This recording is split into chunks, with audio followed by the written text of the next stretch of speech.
of the all-new Shelby Honda and Shelby Kia. We'll be there this Saturday, October 25th from 10 a.m. till 2 p.m. Come see Large Marge, the Pink Cadillac, the Patriotic Floppy Man, and the Green Machine. And we'll have free DQ hot dogs, chips, and soft drinks. And register to win some great prizes, including tickets to the Southern Christmas Show, the Renaissance Festival, free meals from Jam & Jay's Pizza, free DVD movies, free rounds of golf at Deerbrook Golf Course, tickets to the Haunted Pyramids, KTC Broadcasting t-shirts, and more. And meet new owners Carl Rossetti and Mason Morris. They invite you to come by and meet with them. They want to be your automobile go-to dealer. So make plans to be there this Saturday, October 25th, 10 a.m. till 2 p.m. for the grand opening celebration at the all-new Shelby Honda and Shelby Kia, formerly Renato Automall, located at 4423 East Dixon Boulevard in Shelby. Y'all come. It'll be fun. You guys having a party too? Yeah, just having some friends over for the game. Is that safe? More plugs, more power. You're all ready for the game. 4 new outlets, all with USB, and the projector's hooked up to a new dedicated line. Oh, heck no. What happened to the game? He likes to do it all himself, doesn't he? Yeah, that's Bob Malarkey. You don't have to put up with any malarkey. Call 888-8-SPARKY. Just arrived at the Falston Pharmacy.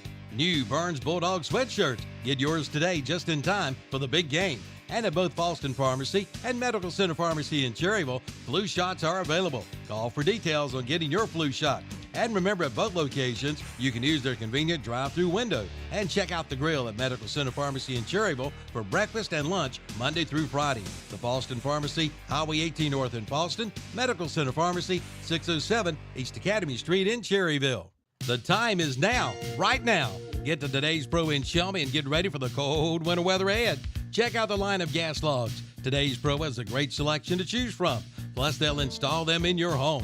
And they offer great service, too. When the power goes out, your gas logs from Today's Pro will keep on burning. They do it all. Today's Pro, 1325 East Dixon Boulevard in Shelby. Open 9 to 5 Monday through Friday. Call 704-600-8393. Online at thetodayspro.com. The NASCAR Cup Series. Bunched up 2x2. Green flag goes in the air. Playoff round of 8 heads to the half mile of mayhem. One car's on its side. Zane Smith rolls over. He flips wildly. Who will secure their spot in the championship 4? Here comes Chase Elliott. He will get into Hamlin. They sprint to the line. Checkered flag is waving. It's the Xfinity 500. Sunday afternoon at 1 o'clock on Carolina Country WCSL. 92.9 FM, 1590 AM, online at ktcbroadcasting.com.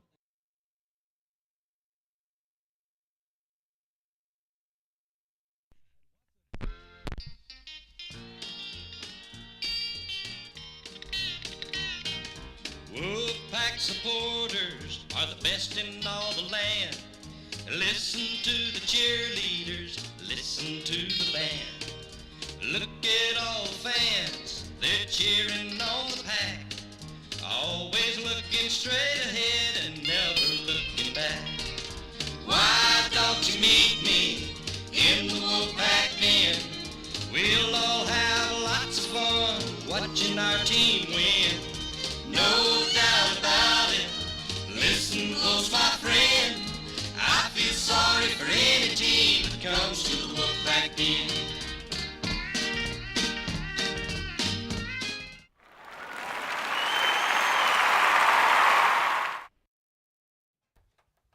And good morning. Welcome to another Saturday morning sports talk with Kevin, the Boss Hastings, Chip Green Jacket Carter, Tom the Bulldog Cinefani, and we have a special guest this morning, Will the Hitman Boykins, and as always, JP, making him sound good, and rest in peace, Terry the Wolfman Reinhardt.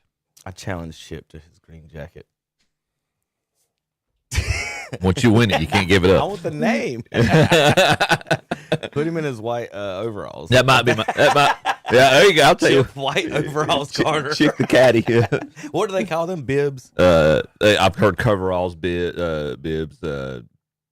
Carter's ours is a full suit mostly. I hear coveralls. What are they, so I didn't know if there was an official Augusta National Massacres terms for what y'all. If there is, they haven't told me. Okay, so I just thought that would be the slang that slung around the hey guys, go put your bibbies on or whatever you guys call it. I don't get to hang out.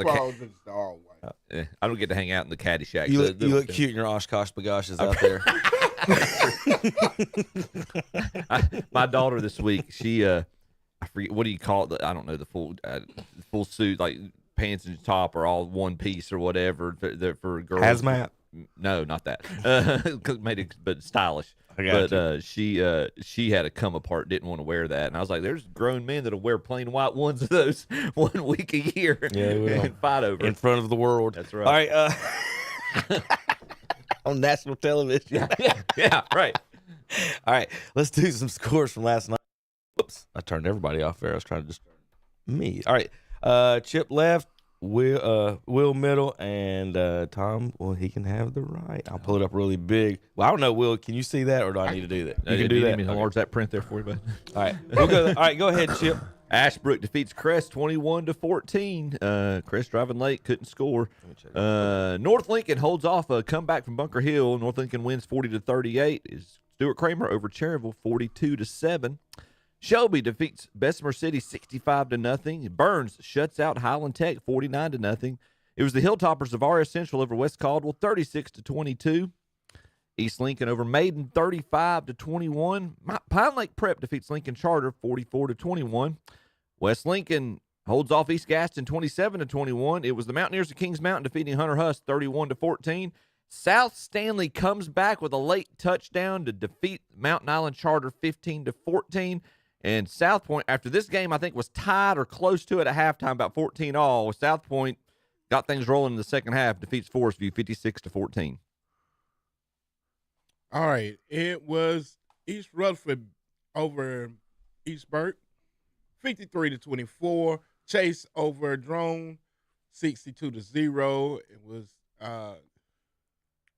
Union County over Thomas Jefferson, 45-19. Bandy's over West Iredale, 36-32. Newton Conover over Ford, 35-14. It was High Brighton over Patton, 62-0 in the Panthers Bowl.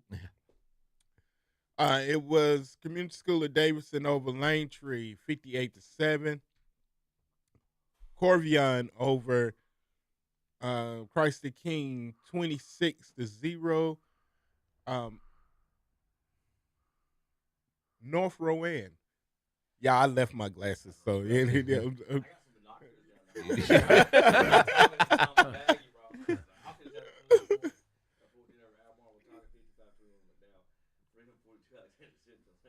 Oh, you're off. Yeah, y'all can't hear me. How about North Rowan 21-14 over Albemarle, Watauga 55-21 over McDowell, Freedom 42-0 over Alexander Central, and St. Stephen's 48-2 over South Caldwell. And Will's eyesight so bad. I'm just trying not to giggle. He opened his laptop, remembered he didn't have it, and just sadly just closely shut it and put it up. And I'm like, I thought he didn't have his power cord. No, he just couldn't see his computer. All right, Tommy. We're all gonna get there one day. Mountain Heritage over Hendersonville, 36-20. It was Polk County over Avery County, 68-21. Mitchell defeats Madison, 47-31. Brevard over Tuscola, 36-3. West Wilkes defeats Ashe County, 34-6. And East Wilkes crushes Elkin. The Bucking Elks get bucked, 66-7. Asheville over North Buncombe, 43-22. Robertson over Irwin, 42-22. It's the AC Reynolds over Inca, 49-21. Lake Norman defeats Davie County, 23-10. Mooresville over Statesville, 45-13. South Iredale defeats North Iredale, 49-21. Tom wouldn't have been able to keep it together that night when Ash played the Bucks, could he? Oh, yeah, no, not at all. Or Four Bush. Yeah, or Four Bush. He wouldn't have been able to sit in the studio like us three professionals in dentists do on Fridays reading these, and Tom just can't not giggle. Not saying we didn't either, but that's a broadcaster's cancel culture nightmare. All right, folks, we're going to do a little reverse order today. We're going to do our bad picks in the NFL and college to start the show. And then we're going to do some NBA, some Major League Baseball World Series to cover. as well for the guys and some NASCAR. In the second part of the show, A guy younger than my daughter started for the Blue Jays last night. 22 years old. Brought up from AAA in September. Oh, what's he do to lead off the game? Strikes out Ohtani to start the game. That's crazy. Go Blue Jays! I got my hat up right up here. I got a surprise. I don't know if you'll be here. I got a surprise for everybody. I'll be here listening though. Then we got, of course, we've got the gambling issue in the NBA to cover. Where I'm just glad Tom wasn't arrested. Well, I'm glad you said that, Chip, because it is awful ironic. I don't know if you actually looked at some of the details on that, but the one guy at the table with the gambling that does gamble, that does promote the gamble, that talks about the odds, Chip, the NBA players were in cahoots with the Italian crime family. The only Italian sitting in the room. I mean, I've been sitting here for years being like, Tom, I think all the games are fixed. He's over here betting. It comes out, and I just sit on the couch and just start laughing. Hey. If I was connected, why do I always lose? Yeah, Kevin, Tom, you're throwing games with Chauncey. Kevin, with this winning percentage or this right, not he's so throwing winning games. I'm just telling you. I'm calling him Chauncey from now on. One thing, Chauncey Centofonte. If it's one thing that Chip's never going to be, it's a voice actor. Oh. Okay, like I see him over there trying to imitate people. I cannot do a Tom Centofonte. Thank God for AI, because if we're dependent on Chip Carter to be a voice actor, it's like we're screwed. Because he came over there and said, "Take a walk out to eat." I'm like, who is that? Forrest Gump? I was like, it doesn't even sound anything like me. So he's trying to imitate me on this show. Can't do that Ohio accent. It's like, I don't even have an Ohio accent. I mean, it's not even Chip. It's just terrible. You need to work on it. Yeah, don't have it, man. I mean, just work on it off camera so people don't know how bad you are at it. I mean, it's just God Almighty. Tom, you never know what you think. Other people think you sound like Tom. So he doesn't sound like that. It was nowhere close. All right, Chip. Nowhere close. It's Nowhere bad close. picks time. Yep. And for the folks that don't know out there, you listen on Radio Land. We do this show every Saturday on YouTube. So tune in YouTube. If you do miss a segment, we are live 8 to 10:15. If you do miss a segment, you can always go back and rewatch the show and catch your favorite segment with your favorite sport that you want to see us talk about. But we do like to admit when we're wrong, and we do like do a little segment of bad picks. But Chip, what is our records here? And football expert Kevin Hastings' record last week. All right, you want pros or college? We're doing college. We're doing college right now. It was a week for the college. It was a week of the haves versus the have-nots. Yep. We have two participants that went 4-7. They both sit to my right. That would be Chauncey and Damon Jones over here. And meanwhile, for Kevin and myself, Mr. I don't watch college football, and I'm guess riding his coattails. We both finished 8-3 last week. Vanderbilt. Y'all boys got to get with the doors. What you talking about? On the season, we've got Terry and friends. That includes Zach and Will right now. They're still above 500, 49-43. I hope Tom's getting some kickbacks from somebody. He's 44-48 right now. I am actually above 500, but didn't gain any ground on Kevin. I'm 54-38, and Kevin's just lapping the field. He's got a 7-game advantage, 61-31. 7-game lead with just a few weeks to go. Weeks left. All right, this is our bad picks from last week. Bad picks. Well, I took LSU in the money line, so Kelly, don't let me down. He did. It's still Vanderbilt. See, but I think that's what people can't get through. That this is not your typical Vanderbilt. It's not. It is not. They're good. It's crazy how one game last year has totally changed the trajectory of that program. Yeah. Will, who you got? LSU. Tigers for Will. Chipper? Sorry, Will, I got to make a spot for you. On the sheet. Put it under Terry's. We'll put Terry and friends, and we'll just add. Add to their rank. We'll add to Terry's record. Like See if y'all can keep him above 500. Yeah. No, he'll stay above 500. We're not adding me to it. That's y'all's Terry friend. They have him beating me amongst my head. All right, while Chip, I'm who you trying to got? sleep. I can't. You take your Commodores. I can't pick against LSU here. I'm going with the Tigers. Vanderbilt 31. Louisiana State 24. Bad picks. See, y'all walk into my 8-3 records every week. Every time I hear 3 across the board, Will, in a close game, it's easy to pick. Give the Blue Devils. Because our record when we go 4 across is we never awful. get it's awful. That's it. That Georgia Tech 27, Duke 18. Bad picks. Tommy? Go Cox. I'm glad you did that. Give me Oklahoma. I didn't want to do that one. Didn't want to go for it. I don't like picking South Carolina or saying what Tom just said either. So They got Oklahoma 26-7 over South Carolina. Bad picks. Georgia's played some subpar. Ole Miss's game, they've been playing pretty good. I'm taking them. Chip? Georgia 43, Mississippi 35. Bad picks. Give me Texas Tech. Will? Tommy? Texas Tech playing good ball, man. Let's go with Texas Tech, especially on defense. Arizona State 26, Texas Kevin got Tech that one right by 22. himself. Bad picks. Will? Who you got? Tennessee. Alabama 37, Tennessee 20. Bad picks. I thought I was done betting, but when I did see this, I bet the money. I said I'm trying to find it. The money line on this game. They're so no, bad that's against the the run. one I SC. can't find. Hilarious. It's almost 3-1. I like USC in this game. Notre Dame 34, Southern Cal 24. Bad picks. Auburn plays well at home. They had Georgia on the ropes. I hate Drinkowitz. Auburn. You might as well put the Tigers down for me. I'm not picking Missouri for anything. Missouri 23, Automatic loss on my sheet. Auburn 17. My Duke pick most weeks. Bad picks. Will, who you got? I got the 2 U's. He got the W's. That's my cousin Viddy. Reference. I don't know why we don't call. I don't know why we don't call them double V's, but Brigham Young 24, Utah 21. Bad 4 across the board. I think Washington goes into the big house and beats them. Washington's only loss is to Ohio State. Talk about pretty losses, 5-1. Will, who you got? Let's take Washington. Chip. I'm going to mess Kevin up here because I was going to ask about the 2 defenders that were hurt for Washington, but I just saw a post that said they're back. So, yeah, I'm going to pick Washington. Yeah, their best defensive lineman did get hurt in the Ohio State game. We're going to go 4 across on this one. I'm going to the Huskies. Michigan 24, Washington 7. Bad picks. Oh, God, Dorco, I can't.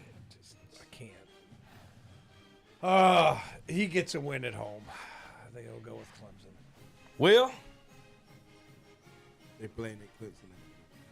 SMU wins 35-24 over Clemson. Those are some bad picks. All right, boys. It's time to make some more bad picks. So just if you're listening, we're not even picking like against the actual spread. We're just picking winners and losers here. So I don't know if that's good or worse, but here we go. Usually pick games that are spreads under 10. We're going to start with David Potter's alma mater, Oklahoma, host Mississippi. So that's where Potter went to school. Oklahoma. Yes, that was the inside. That was the inside info. Spread is 5.5 for the Sooners in Norman, Oklahoma. I don't know how you can get a ticket. How big is the stadium if it only costs $20 to get in there? It's 60 degrees and raining, I guess. Maybe it's why. I don't know. But it's only $20 to see this big matchup. SEC matchup. 6-1 versus 6-1. Lane Kiffin may be a Florida Gator next year. Chip. Why would he go there? Well, Tom, how many national championships do you remember Ole Miss playing in? Have they won an SEC championship like 68 or 70 something? Yeah, it's been a while. That's why you'd go to Florida. Chip, Ole Miss at Oklahoma. Sorry, David. I got a feeling about Lane Kiffin and Ole Miss today. I'm gonna pick Ole Miss to win this one. Will in his Carolina jacket today, looking like Bill Belichick over there. Money. Give me Oklahoma. You had to speak up when you make your picks. If he doesn't talk into the microphone, he can deny it later. That's right. That's what I said. Because when we put you on bad picks, I got to make sure that I don't want to. I want to be on bad picks. You got to be nice and proud of your terrible picks. That's like, right. Oh man, who'd you pick? Oklahoma. Okay, Oklahoma. Tom? Oklahoma at home. I was gonna take Toe Mater myself. Let's go Oklahoma Sooners. We'll do Virginia at North Carolina. I don't think David Potter appreciated my pick. He just texted me. 10 and they got what kind of finger is that? It's crooked. I see that on the interstate a lot. I don't think anybody want to pick North Carolina. We'll just skip over that one if not. Yeah, no, I'm not picking UNC. Chip, I mean, wait a minute. Hold on. I like to lay the points and take Virginia. Really, I mean, I don't know if I'm going to do that. Wait, Will, in your Carolina jacket, are you taking the Tar Heels today? I'm a homer. I'm taking Carolina. Everybody, I'm not going to go with everybody. 10.5 points is the spread. $28. It is more expensive to watch Carolina get trounced by Virginia than it is Oklahoma, Mississippi top 10 match. We count that. So we count this game. Yeah, might as well. If we're gonna pick, somebody's gonna pick against. I thought we was gonna go 4 across, but I'm definitely going Virginia. Potter must be selling all his friends and family tickets and just drove the price down. So I guess he's not going out there. He's probably going to play golf in the wind. Is it Nader season or something? I don't know. Our man Brian would be out there. That's right. All right. Let's see. Everybody, the rest of us pick UVA. I think, South Florida goes into Memphis today. 67 degrees, nice and pleasant. So they don't have to worry about it. It's not going to be cold up there. 18 South Florida 6-1 at Memphis 6-1. Both teams in the American Conference. Tom?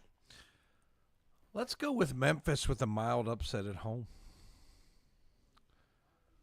Will. South Florida. Same for me. I'll go South Florida. Memphis Tigers at home. I like their helmets. I like the Bengals. This is how we bad pick. This is how we pick. Not based on his record. I'm up like 7 games here, Will. I go 0 for this week. I told Dennis or I forget Dennis or Brian last night. I was like, Kevin's like the your wife who picks the March Madness brackets because of the mascots. That's what he's going off of. How about Penny Hardaway coaches for basketball team at Memphis? I can pick him for that. That has nothing to do with the football team. Now Terry said some stuff like that before too. So that's fair. Yeah, that's very fair. All right. Here we go. The game of the week. Tom's Missouri Tigers and Drinkowitz visit the Doors. Vanderbilt at home, only favored by 2. Now, tickets for this one's $203 to see the Commodores. So $203 to see Commodores, only $20 to see the Oklahoma Sooners. Chip, who you got in this one? Oh, gosh, don't come to me first. The minute I pick them, they're going to lose. You know that, right? But they proved me wrong last week. I'm going to go Vanderbilt. Tom? Yeah. Vanderbilt. He's going to take the bet, though. No, I have Missouri plus 2.5. Will? Mizzou came through for me last week. I've got to find Vanderbilt's fight song. Yeah, I know. Will, what you got? I'm going to go Vanderbilt. My mind is telling me to We're go. going to make you go 4 across the board. If I'm going to lose, I'm going down with my Doors 4 across. Hey, y'all were scared to pick them last week. Yeah, they're on the road this week in Cyclone Country. The BYU Fighting Mormons go to the Mormon Cougars. Go to Iowa State Cyclones in Ames, Iowa. 2.5-point favorites are the Cyclones over BYU. Tommy? I picked BYU last week, and they kept me up because I had to. It was like, if they don't win, I'm down to 0 in my gambling account. So, let's go BYU again. I'll take the money line on that one. Did the Italian Catholic just say, "Thank God for the Mormons"? Now I have money in my gambling account. That's right. I think we just heard that. Just want to make sure we were clear on when y'all talk about the NBA gambling thing later, bring that up. Who you guys got, Will? Cougars or Cyclones? I'm going with the Cougars. I bet it against them last week. They knocked me out of them, so I'm going with the Cougars. Chip? Cougars undefeated, man. I'm gonna make you pick Iowa State because I'm going BYU. I'm not picking against the Cougars. They're winning this game. Oh, you go. Oh, they're definitely losing. But I'm picking BYU. I'm not picking against the undefeated Cougars. Not going to happen. That's kind of where I was thinking. Oh, Illinois at Washington. Huskies lost to Michigan last week. Didn't work well for our picks. Yeah. Tommy, Mr. Big Ten, I'll let you start this one. You know a little bit more about these two teams than the rest of us. Illinois is up and down. I watched that Indiana game, and it looked like a JV squad. Then they come back and beat USC at home.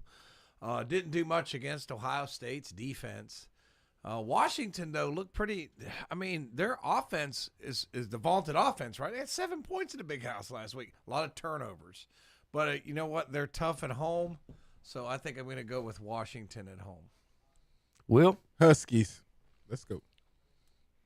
Oh man, no, I agree. I basically agree with everything Tom just said. I was going Washington. I'm going Washington. I mean, are they going to lose 2 at home this year? We're going to find out. I think Washington's uniform is better, but Fighting Illini for this one. Fighting Illini. This is one of those that Kevin separates himself. Y'all done voodooed me into that one. Yep. All right. Baylor at Cincinnati. Big 12 matchup here.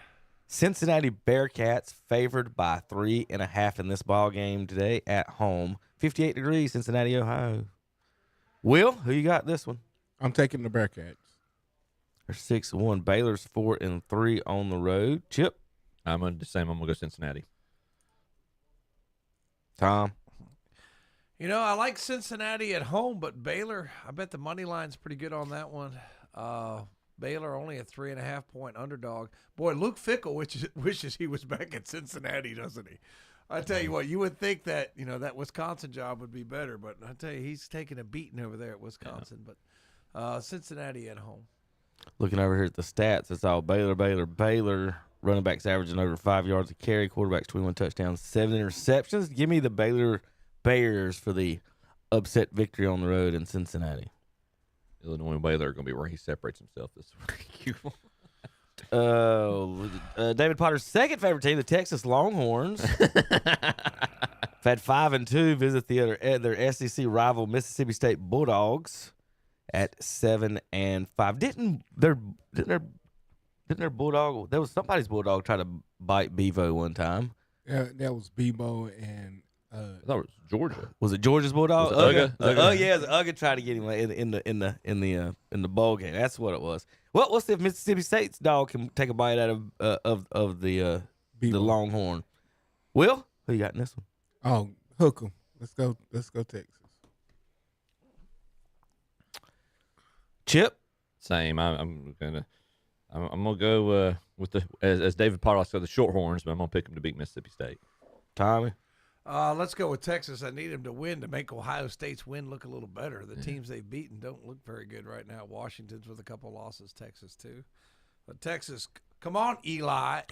Not Eli. Arch. I was about to say Arch with 3 picks. Let's go, Arch. Arch with 3 picks for each one of y'all. Bulldogs with a victory. I'm going with Mississippi State.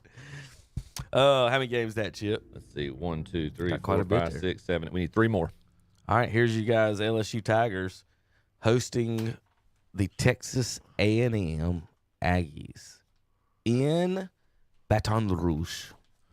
Tiger Stadium, 75 degrees. Apparently the real Death Valley this year. This is the Death Valley. They're 5-2. Texas A&M 7-0. Can you count on Texas A&M to keep winning? I don't know. Tommy, who you got in this one? Come on, LSU. Let's get a win at home. I mean, you're in Death Valley. It's a night game too, right? 7:30 Yeah. ABC. Okay. LSU. There's basically their chance to stay in the playoffs, I would guess, right? Yeah. They got to win out, I would think. Will, what you got? I am going against it, and I'm going against my heart. I am an LSU Tiger from way back. But last week they let me down. This week they won't because I'm taking the Red Raiders. Chip. Or the Aggies, excuse me. I think LSU's already kind of melted in this year. I'm gonna go A&M. Well, boys and girls, ladies and gentlemen, it's better for ESPN and the SEC for the Tigers to win this ball game. That's not the more 1 and 2 loss teams are from the SEC, the more of the teams they get to argue get in the playoffs. So LSU can't lose another one right now. Texas A&M takes their first loss of the season in Baton Rouge. If not, Chip Kelly might get fired. That's not a bad conspiracy theory pick. Actually, that's a really smart pick. I tell you what, that's another one. Chip Kelly leaving Notre Dame. How's that working out for you? Yeah, I know, right? Not well. Speaking of people who can't do good impressions, Chip Kelly, that are named Chip. Tennessee visits Lexington, Kentucky. What's this game on here? 8.5 point favorites. Wow, yeah. That's why. You would think it'd be a bigger spread, but it's not. Dun, dun, dun. Does anybody want to take Kentucky? If we go 4 across, we'll skip it. I'm not taking Kentucky. Anybody take Kentucky on the flyer? I'll take him at home. All right. Tommy takes the Wildcats. Minus 8 point. They're 0-4. Plus 8.5. Tennessee bounces back from their loss last week. Yeah. I wouldn't want to play Tennessee. Do you trust Tennessee? Give me the Vols on this one. Do you trust Tennessee? No. I do not, but Kentucky's 0-4 in the SEC. Okay. One more. Houston to Arizona State. Top 25 worked out this week, boys. Arizona State 7.5 point favorites at home. Houston 6-1. Arizona State 5-2. Big 12 matchup right here. Cougars and Sun Devils. Are they the Cougars? Yeah, they're the Cougars. Five Slamma-Jammas coming into Tempe, Arizona. This is the second time he's got the wrong sport, man. They're not coming. Oh, they're not coming. You got Penny Hardaway coaching the Memphis football team, and they got five Slamma-Jamma coming in. What was y'all's record last week? I kept pace with Will, who you got in this one? Cougars or Sun Devils? Oh, can't go against the Sun Devils. They got some magic going on the sideline. They got a little crew running around with them. Connor Stallions? No. Who's they got on the sideline? They got they got a famous YouTuber that's doing all this stuff now. No, that's Carolina. That's the game that Kevin's going. Who you got, Chip? I've been making fun of him. I guess that means I got to pick Houston. Tom? Arizona State at home. Sun Devils for me as well on that. I want to see if there's any other thing interesting that I wanted to make. Let's see what the Mountaineers are playing this weekend. Who Charlotte got this weekend, Tom? You know? They played last night. They were, I think it was North Texas. They were up on them early, and then they got blown out. They were up early. They was up early. Yeah. App State has Old Dominion this week in Norfolk, Virginia. How do you say it? Hey, say it. Norfolk. Yeah. You got to say it fast, like Lancaster or Lancaster. It just depends on. Norfolk. I need to zoom out on that. Let's see if I got any tweets from this week's college football week. You guys got any news or notes, any things that you wanted to mention from college football before we take a break and go to our high school football? I mean, not high school, NFL section. Our other local fans. Gardner Webb is at Lindenwood this weekend or today. Hey, Tom, they're making fun of these seats, but this is the seats that I would buy. Georgia State has one-person bleachers. Love it. Don't have to touch nobody. And you get a wall to lean up against. Yep, love it. Like, it's the best seats in the house. What are they talking about? about? Prop my arm up. Yep, love it. Georgia State with a one-seat bleacher. That blue shirt down there at the very bottom, that's the best seat in the house right there. Look at that. He is having. He Ain't nobody near you. For the the nerds that just study all the time but decide they want to go to a game. So sit over there. They can take they can take their laptop over there and study hall. Oh, for the old guy like me that like sit and watch football, I could prop my back up. I'd be fine. I'd be fine with that. Which ACC school is the closest walking distance, any distance, to Waffle House? Huh. Half a mile to this school is the closest distance. And then I want to know which school is the furthest from a Waffle House. Stanford. Cal. Y'all nailed those. I didn't know that Waffle House was not a nationwide type thing.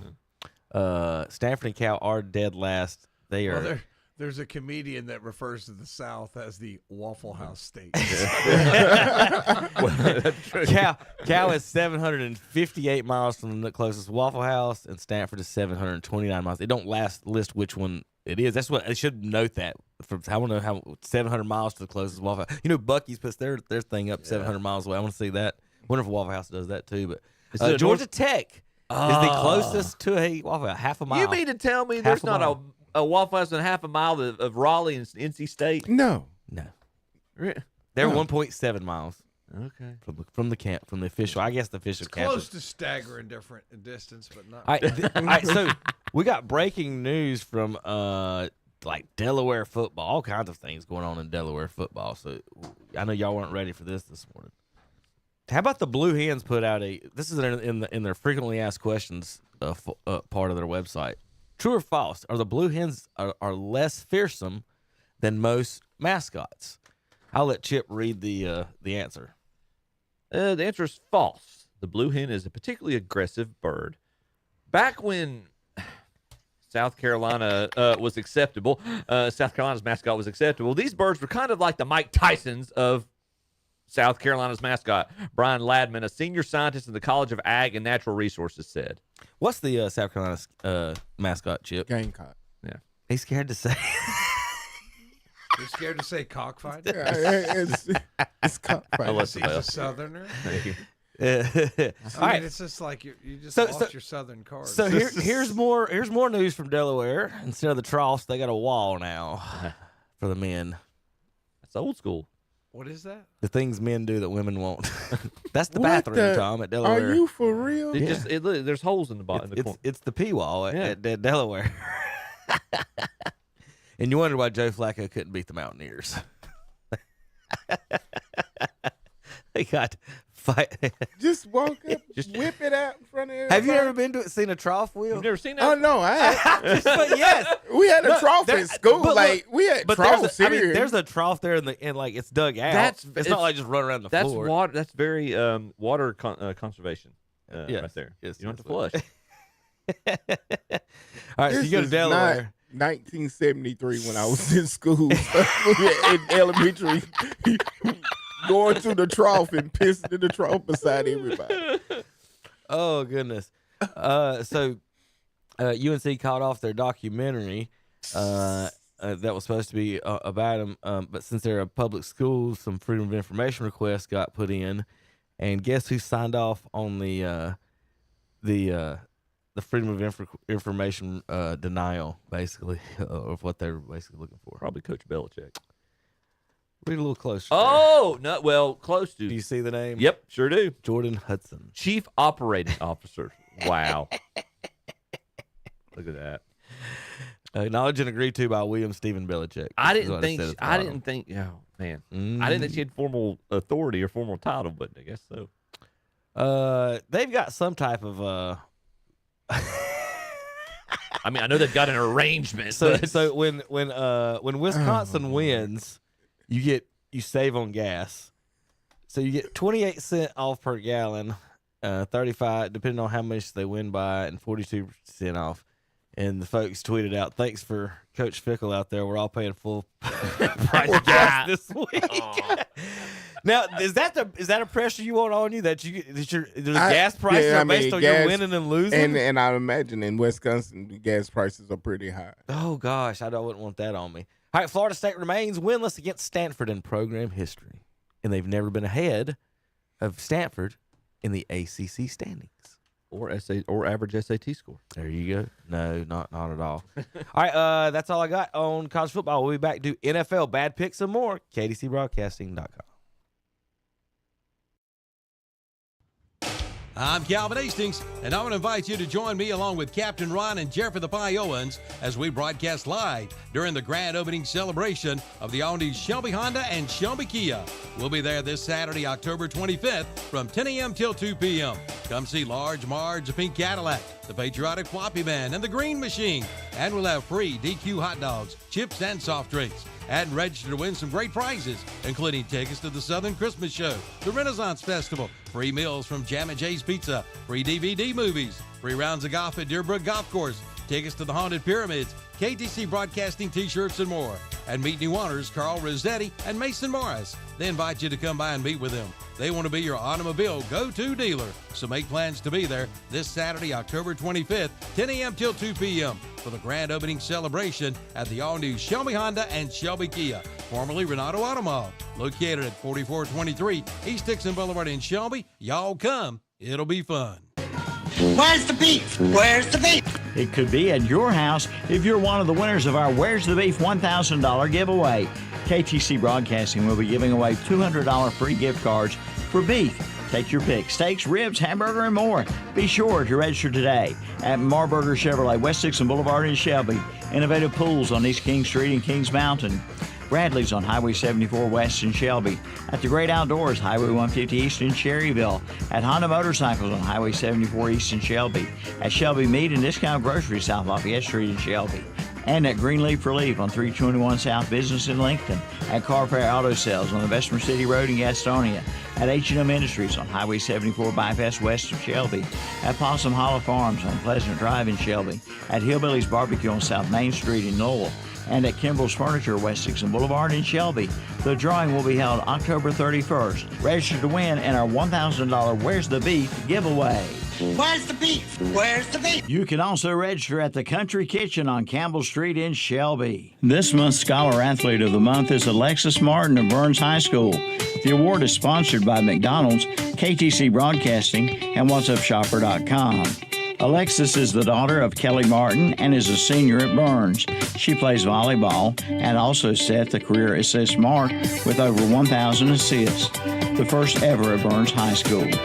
Alexis has a 4.234 grade point average and advanced courses in history, psychology, ACA, and English 1 and 2.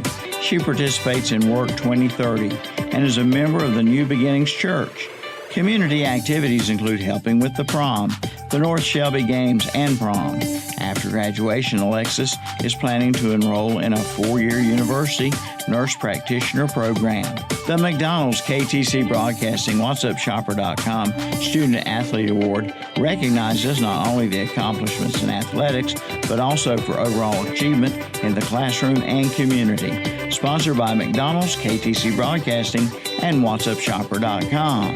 There's no background music or sound effects in this commercial as to draw your attention. Maxwell B. Hamrick Insurance has a long tradition of meeting the insurance needs of its customers. Maxwell B. Hamrick continues offering you the best policy possible by insurers that are proven and trusted. Make sure to ask about the companies they work with when you talk with one of their certified agents. Maxwell B. Hamrick Insurance, 116 North Main Street, Boiling Springs, 1719 South Lafayette Street in Shelby, and mbhamrickins.com. The Haunted Pyramids. The Haunted Pyramids in Lawndale will scare the yell out of you. Professional Hollywood special effects, 5 attractions, and escape room. Now open Friday and Saturday night, 7:30 to midnight through November 1st. Check out Dr. Venom Snake Pit, Carnival of Terror. Admission is $30 per person, $45 VIP for all 5 attractions. Buy a $5 glow necklace, which signals you are fair game to touch and grab. Check Facebook, The Haunted Pyramids, 2745 Tony Road, Lawndale, North Carolina. Join us for our live Sunday morning worship services on WHS. It's the Sunday morning worship service from Calvary Baptist Church in Shelby, and on WCSL, it's the Sunday morning worship service from First Baptist Church in Cherryville. And we're back on the Saturday Morning Sports Talk with Kevin and the gang. They're talking about some more sports. I don't know which one they're doing at the moment, but when they finally get their ears back on, they'll tell you what they're doing. Don't know yet, but I mean. We're just chit-chatting. All right, hey, today's schedule on the sports schedule. First of all, don't forget to go see Ron and Calvin and the gang out at the Ronaldo Kia today. No. I said that. I'm getting all the games named. Shelby Kia. This new Shelby Kia. The new Shelby Kia. Formerly. This is what I meant to say. All right, Hornets in Philadelphia tonight. LaMelo. WCSL, that's at 7:30 p.m. tonight on WHS. WCSL today, coverage begins at 11, North Carolina, Virginia. And then the it kick off at 12, 7 o'clock tonight. Xfinity Series racing from Martinsville on WCSL 15. Now, y'all hear some Cam Newton? Not really, but go ahead. Achieve, have success, have statistics, and lose? Or would you want to be someone that contributes to a team that can win a Super Bowl? And I'm glad you asked that. When you're talking about individual play, this is how I take care of my family. Team success don't take care of my family. So if I'm And there you go. Cam Newton in a nutshell. Panthers fans. Yep, there you go. That's your greatest player in your franchise's history right That's who there. you want to put in your Ring of Fame, right? Yep, exactly. That's no. So sorry. Nope. I want to show this real quick. How about the Mahomes no look pass right here? And if you ever notice the guys that played other sports at quarterback, those are the ones like the shortstops or the basketball players. Those are the ones that I would like to have playing quarterback because I know they've seen. There's a difference, Will, between throwing a pass in basketball as in throwing a pass in football because you have to complete the pass football. The defender, everybody's like, why is it so hard to complete a pass football? I'm like, and then in basketball, you just like they just pass it around, and halftime never gets stolen. Unless you're trying to, cut the go to the middle or whatever. But like a lot of times, and a lot of people don't know that. It's different. It's different timing. You got bounce pass. You can't bounce pass in football. There's different angles and everything. But it's really intriguing to me. Well, you can, but backwards. But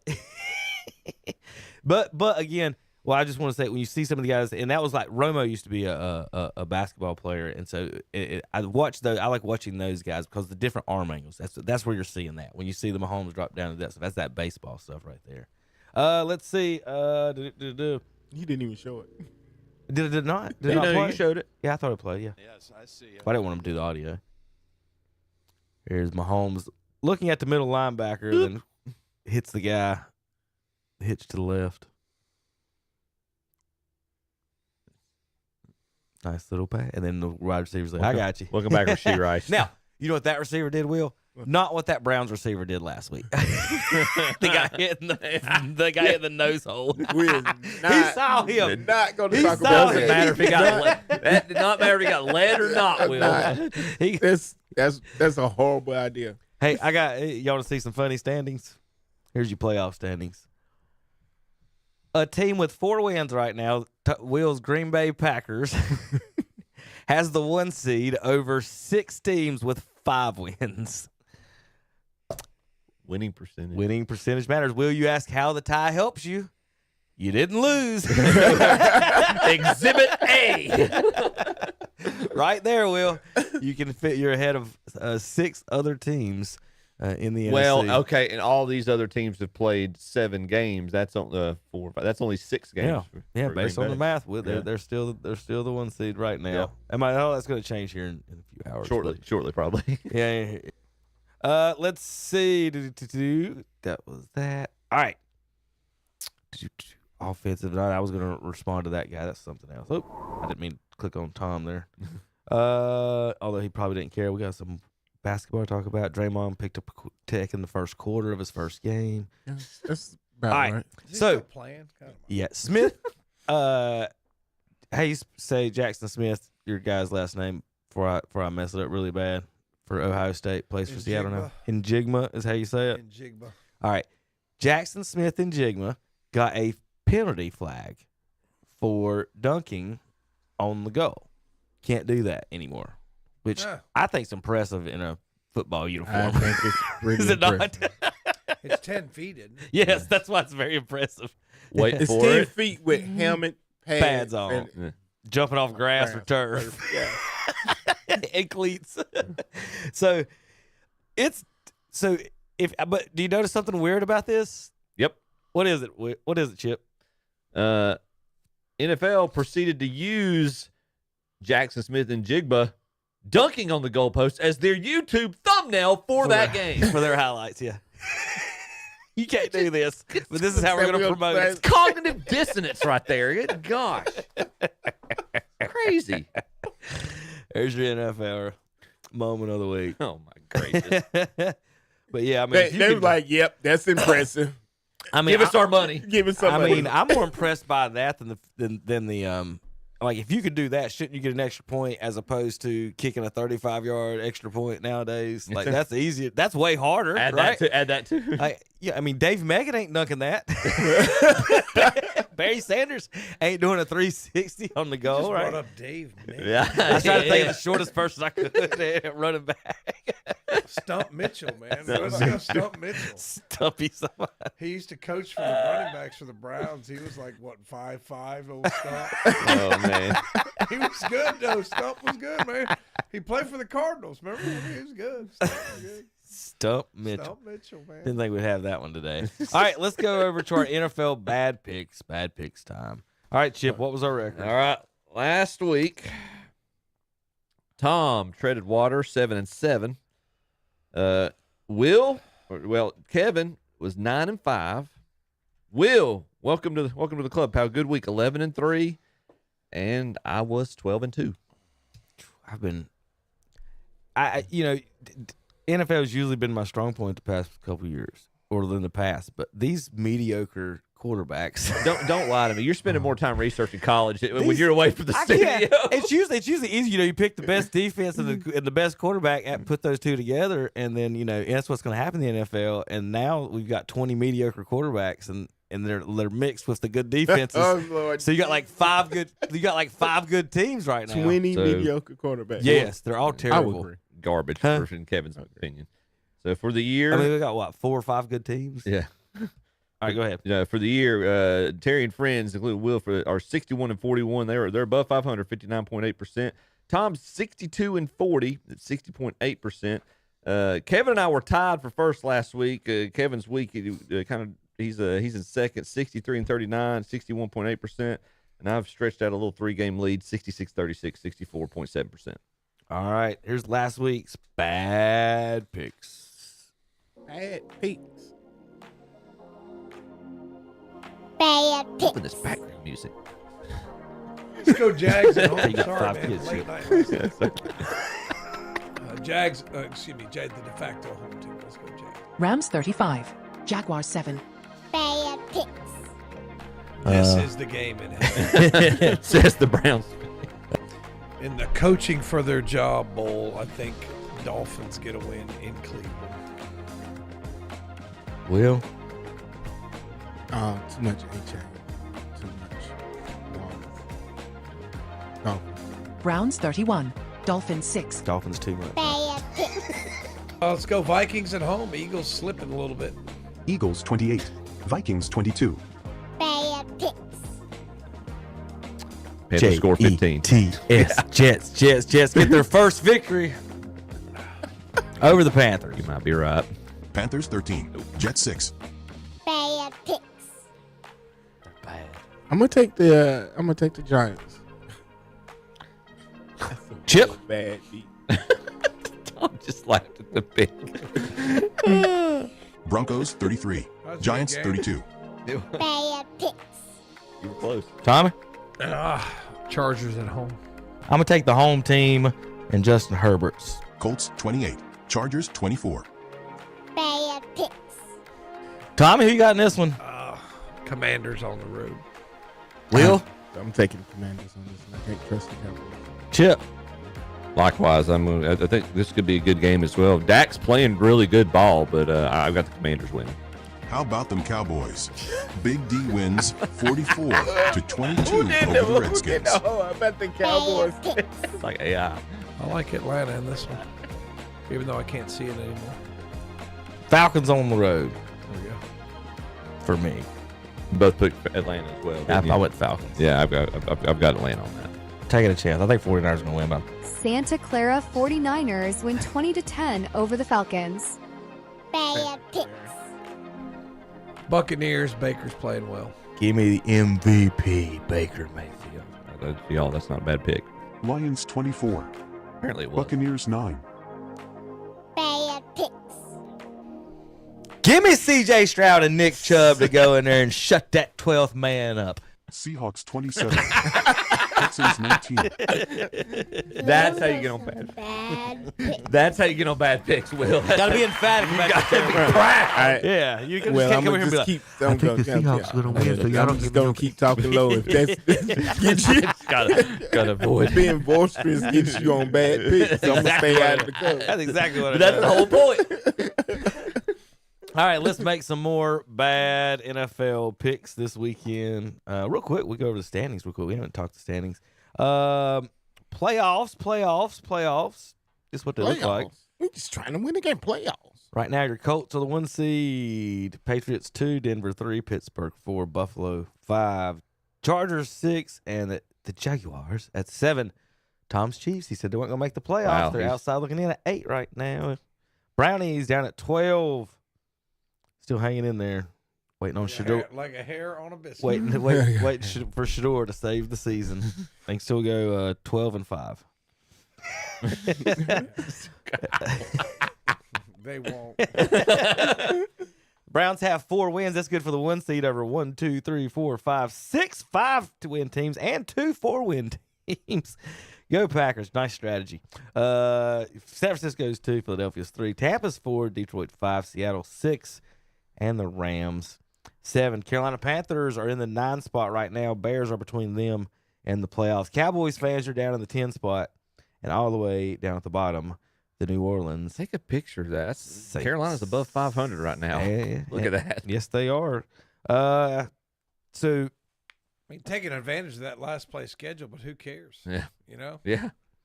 Well, I think also, like I said about the mediocre quarterbacks, the defense is like Bryce can have a good game or a bad game, and if his defense is doing well, there's a lot of these teams. Okay, who's betting on Daniel Jones? He going 16-1. I don't. But they're averaging 5 points a game. He's been proving me wrong so far. What do you do? All right, so let's go to score. Doesn't hurt to have Jonathan Taylor back behind you though. Well, he wasn't there last year. They weren't there. He wasn't there. And a good defense, really good defense. Every year Taylor's been there, they've had a good team. Daniel Jones is like, nobody's calling him a game manager right now, but right now it's just giving him the keys. Like, don't mess up, son. But there's nothing wrong with being a game. You have different stages of quarterback, different quarterbacks. They do different things. You have the game makers, and you have the game Are you relying manager. on him to be 40 points, or do you need like Dallas needs Dak and Romo to get 40 points with Jerry Jones? I will for some reason never believed in the defense since the 90s. Okay, you game managers. His completion percentage is 71%. He's thrown for almost 1,800 yards, 10 touchdowns versus 3 interceptions. His rating 105.9. He's a game manager. Game manager? He's balling out, dude. Not hard. Come on, I know he's a Duke quarterback, and I know. No. But you take that's just a game manager. He's got a quarterback rating of over 100. You take Jonathan Taylor out of the backfield, Tom. That goes down quick. Make plays. That goes down quick. It's the same thing. You got to get a guy in the right. He's not a Mahomes, right? But if you get him in the right situation, and I know that Do that running not- back's going to help, but don't call him a game manager when he's got 10 TDs, 3 picks, 1,800 yards, 70%. Who do you think the greatest quarterback in football ever was?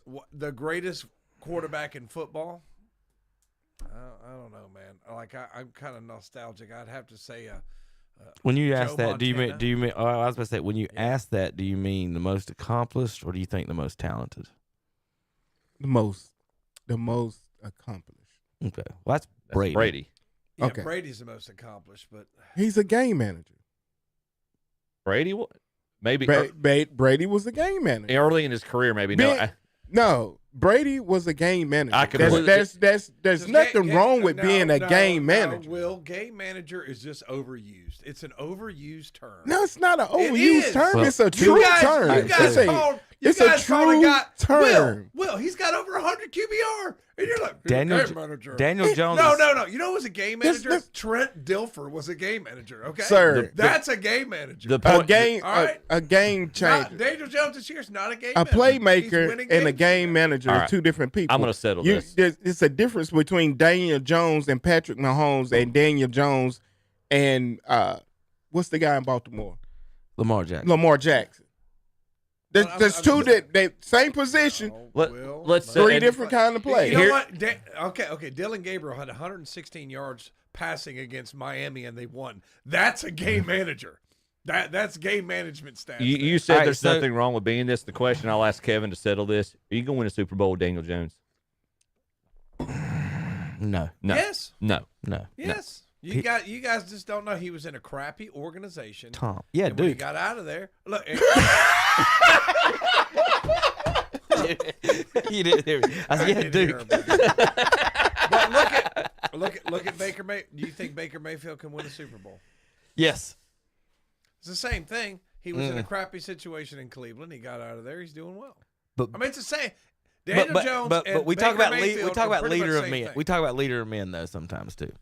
Baker Mayfield, the boys are going to run through a wall for. I don't know how many boys are going to run through the wall for Mr. Dookie. And All right, Just 'cause real you quick, hate Duke, I hate real Duke quick. too, but that's Daniel Jones has 10 touchdowns, like you said, Tom. Yeah. Here's the people above him with 11: Bryce Young, Bo Nix, Tua, Jalen Hurts. Here's the 4 people below him with 10: Trevor Lawrence, Caleb Williams, C.J. Stroud, Spencer Rattler.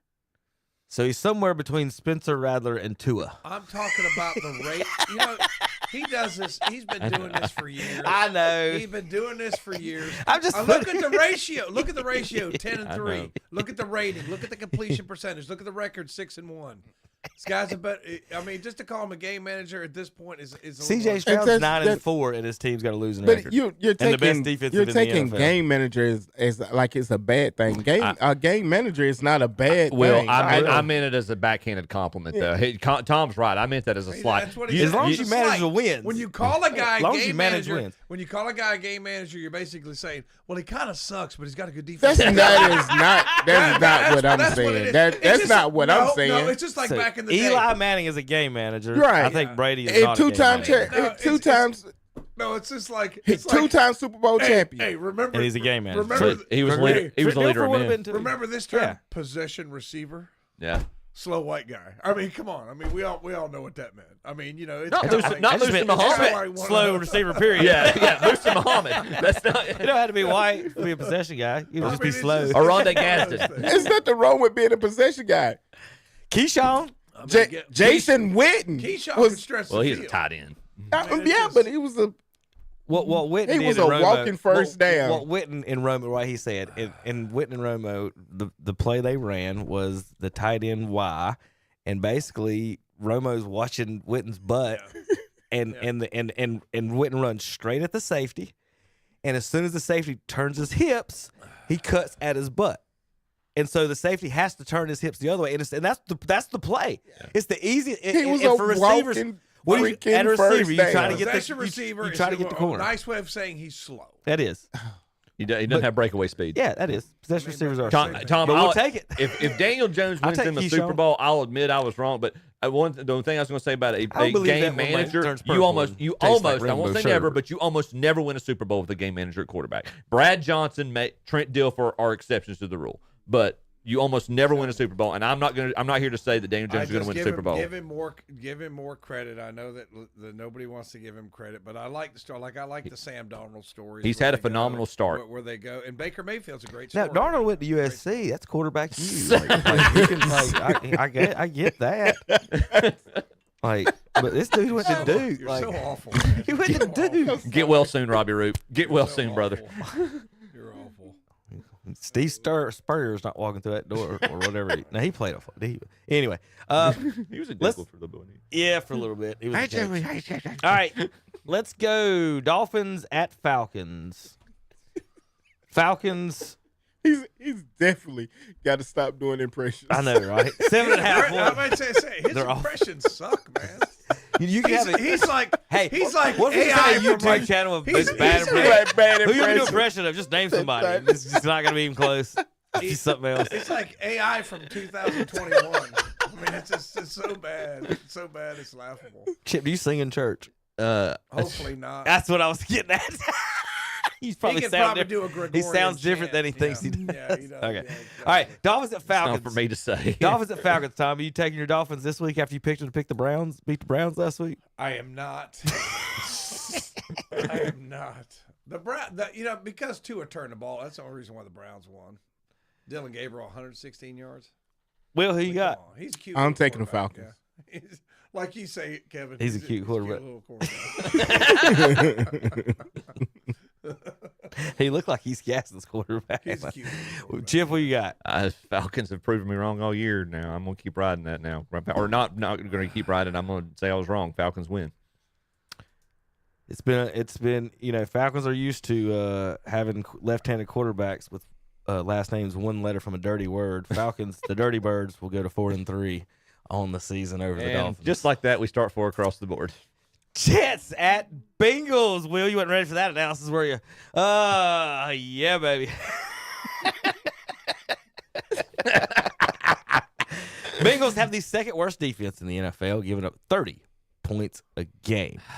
Good news for the Jets is, or the Bengals, the Jets are about 26. They're giving up 26 points a game. They're god awful, and their quarterbacks are too. You got Joe Flacco against maybe the worst team we've seen in quite a while. Will, who you got in this one, Bengals or Jets? I've seen the Bengals play, so I'm gonna go with the Bengals. Chip. To Tom's point, put Flacco in a good situation. He seems to excel. Give him some receivers. Yeah, he's and he's going to keep both teams in the game. yeah, I'm gonna go Flacco in the Bengals. He's gonna keep both teams in the game. He keeps both teams in the game. He's the Jerry Jones of quarterbacks. That's a great line, Tom. That's a good line. No, that's Chris Berman's line. Yeah. I stole that from Chris Berman. Still. He said that back in the 80s. Good reference. He would say it about Jeff George. I was about to say, I was about to say that's got to be about Testaverde, I think. Testaverde. Or Don All right, Tommy, who you got? Bengals. Bengals for Tommy. I do too. Give me Cincinnati as well. Joe Flacco. If the Jets can't beat the Panthers at home, they're not beating the Bengals on the road. Brownies at Patriots. That little cute little quarterback goes to play the Tar Heel quarterback. Patriots on a roll, 5-2. Chip, who you got in this one? You got your Tar Heel? They're at Gillette. They're starting. Vrabel's starting to get them to roll a little bit. This is a game they should win. I'm going to pick the Patriots. Patriots have the 5th best defense in the NFL, 19 points a game. Browns have about the 12th or 13th, giving up 21. Will? Me saying the Pats is going to win 2 weeks in a row is blasphemy, but that's who's going to win 2 weeks in a row. Tom, for $140, you can see the Browns win or lose in New England. See their cute little quarterback throw 3 picks. Patriots going to win. Let's see Gabriel against his defense. Watson's coming back. I know. I told you that one earlier. I hope he plays well, and we trade him and get like at least a 6th rounder. Giants and Eagles. Who'd you pick? Patriots. I didn't. Give me the New England Patriots for the victory in this game. Tom, you picked the Patriots too. Yeah. Come on, we got to diversify a little bit, guys. Dylan Gabriel's going to win a road game. Giants and Eagles. Phillies favored by 7.5. We'll go to. There is no NFC East specialist in here. Chip's the Panthers fan, de facto, whatever it is. We'll go to Will with this one. Will, who you want to go first on this one? You got Giants or the Eagles? I'm going with the Eagles because the Giants let me down horribly last week. So I'm going with the Eagles. Tommy? Eagles at home. Chip. Same. Skadaboo and Jackson Dart's doing pretty good, but Eagles going to have a bounce back win for this one as well. I agree with you guys. Dart's going to be good, man. That's Playing who well. Cleveland should have drafted. Playing well. We didn't. You don't know yet. You haven't seen Shador's play. Bills at Panthers. Stefanski doesn't want him to play. Bills at Panthers. Panthers dogs in this one at home. Bills favored by 7.5 points in Carolina tomorrow at 1 o'clock. We'll have that one on 92.9. You're listening to us, KDC Broadcasting. Chip, what's your Panthers going to do? Get rolled over. The Bills win. No confidence in the Cats for him, Tommy. I don't know. I've got a little faith in them. I think this game, I think the Panthers will cover, but the Bills will win. Panthers giving up our 13th with the Browns giving up 21 points a game. Bills are 14, 15, 16th? What? I heard 16th, giving up 22 points. I thought they were top 10 defense, but they're down at 16th. That's maybe why they're struggling this year. All right, who hadn't picked yet? Will and you. Will, who you got in this one? I'm taking the Panthers. Oh. You want to say that again loud and proud? Say that real proud. You got to see the Carolina Panthers win this ball game.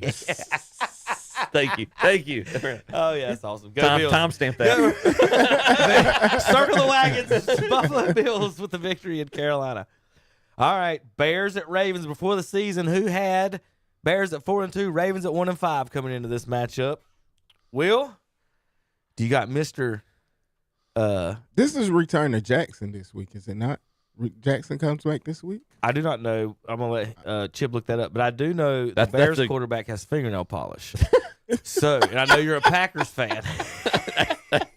That's Kevin's favorite stat about Caleb Williams. So I'm going to start there. They have the 23rd worst defense in the NFL at 25 points a game to the Bears. Ravens, worst news, they're the dead last, giving up 32 points a game. Willa, who you got in this one?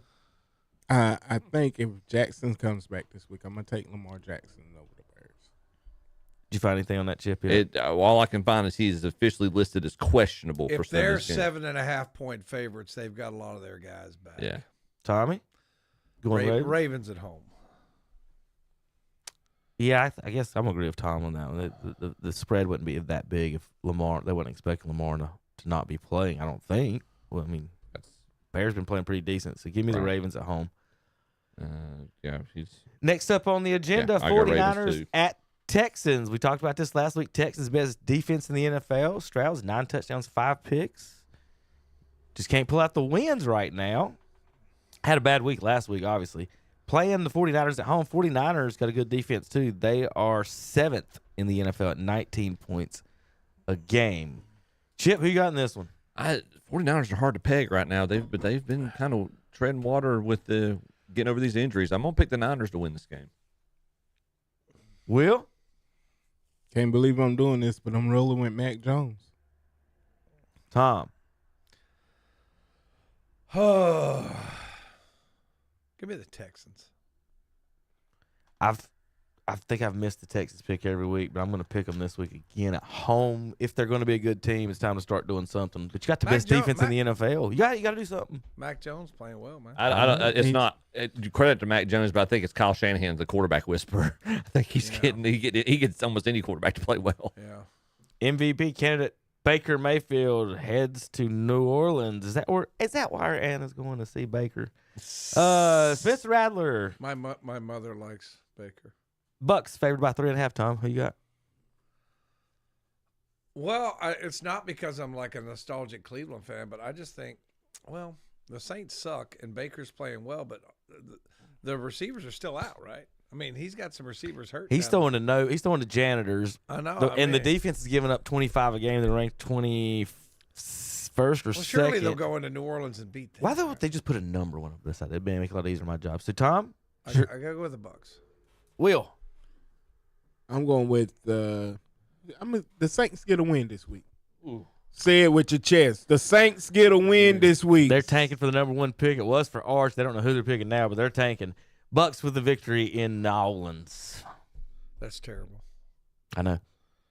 I can say Nolans without an accent. You want me to try? Nolans. No. All right. I got the Bucks as well. I got to hear this. You got the no.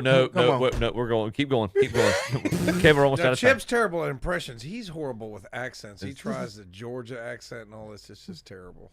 Welcome to Georgia. It's just terrible. Yeah, but I can't say it the way I want to. I'm trying to say a ludicrous song.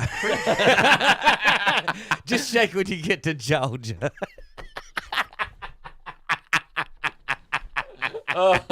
Okay. The things. I play that song every time I get to the line, Will. What are you talking about? I know about every word to it. Just in there jamming. Oh, that is hilarious. We'll play in the break, Tom, for you. Cowboys in Tommy, Denver. It was a song wrote by. All right, I'm picking up on that. Cowboys in Denver. Denver lost. No, they came back and beat the Giants at home and on the road last week. Cowboys won at home. Chip, who you got in this one? Oh, great. Dak's kind of Denver's favored by 3.5 at home. They're favored by 3. Dak's kind of silently putting together and maybe one of his best seasons, if not his best season ever. I'm gonna give my Terry Reinhardt Memorial pick. I'm gonna go with the boys. Cowboys with the 30th ranked defense in the NFL.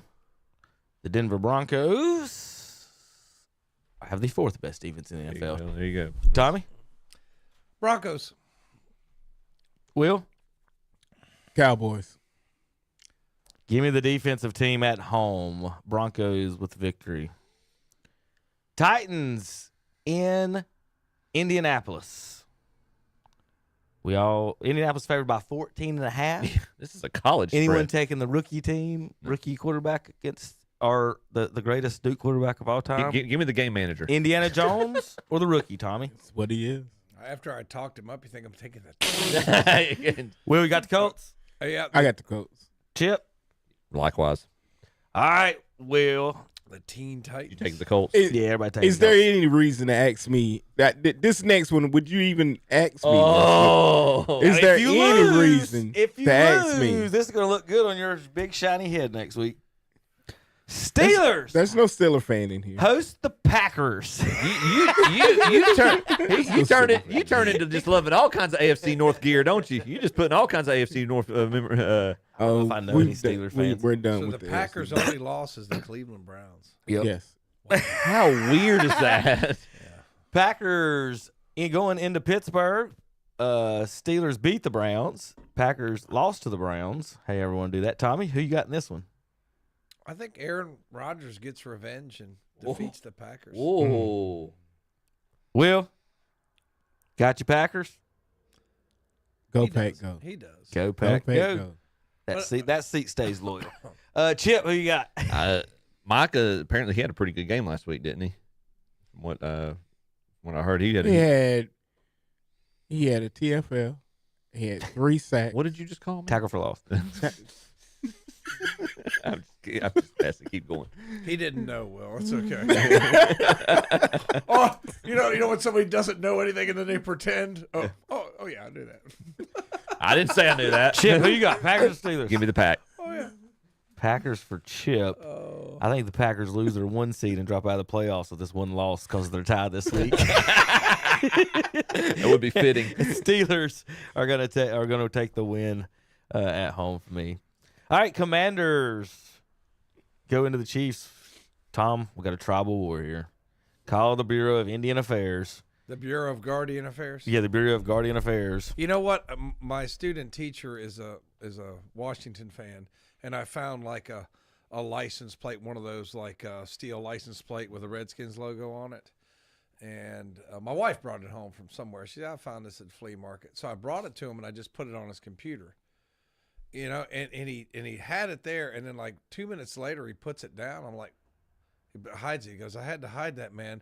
I don't want people to think that I'm like morally corrupt or something. I'm like, for years and years, it was fine. All of a sudden, the Redskins, he's got to hide the Redskins logo or he's going to be blacklisted and not be able to get a teaching job. It's just so dumb. And I've got Chief Wahoo, Chief Wahoo flag in my room. Kansas City secretly has the 3rd best defense in the NFL. Yeah, you know what? And that's when I predicted them to not make the playoffs. Their offensive line. But when you got Mahomes, you always got a chance, right? They're at home in a primetime game. 11.5-point favorites. Yeah, I guess the Chiefs going to win this, man. Will? Without a doubt, Chiefs. Chip? Chiefs. All right, I got the Chiefs as well. All right, we'll see you. We'll be back in a few moments. We've got World Series to talk about, NBA gambling, NASCAR, and more. KDCBroadcasting.com. Once upon a time is right now. Escape to the Renaissance Festival, a time-traveling adventure. Huzzah! Saturdays and Sundays now through November 23rd. It's time for the Renaissance Festival. Shopping, food, men in tights. Ooh, hi. Enjoy foolish good times at the Carolina Renaissance Festival.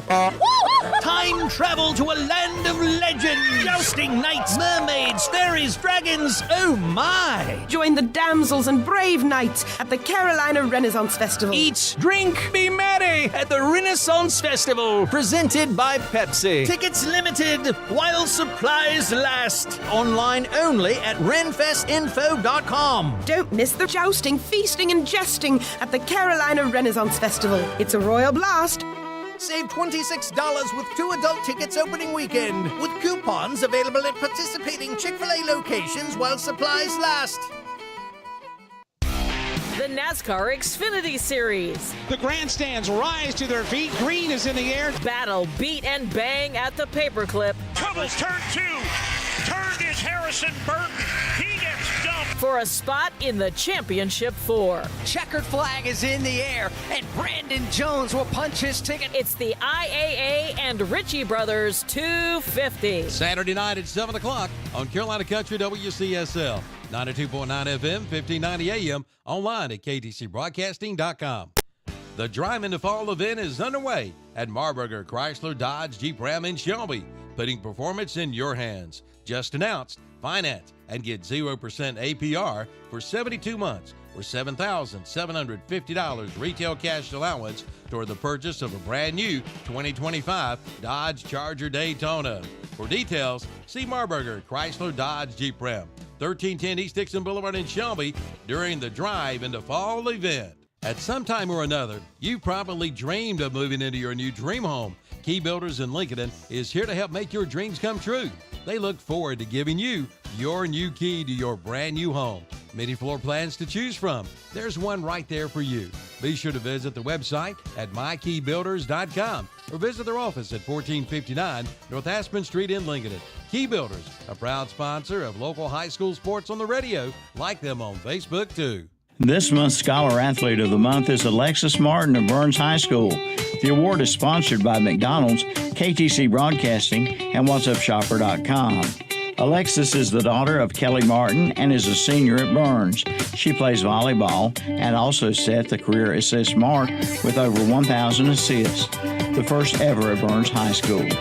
Alexis has a 4.234 grade point average and advanced courses in history, psychology, ACA, and English 1 and 2. She participates in Work 2030 and is a member of the New Beginnings Church. Community activities include helping with the prom, the North Shelby Games, and prom. After graduation, Alexis is planning to enroll in a 4-year university nurse practitioner program. The McDonald's KTC Broadcasting What'sUpShopper.com Student Athlete Award recognizes not only the accomplishments in athletics, but also for overall achievement in the classroom and community. Sponsored by McDonald's, KTC Broadcasting, and What'sUpShopper.com. Join us for our live Sunday morning worship services on WHS. It's the Sunday morning worship service from Calvary Baptist Church in Shelby, and on WCSL, it's the Sunday morning worship service from First Baptist Church in Cherryville. And we're back on Saturday Morning Sports Talk with Kevin in the game.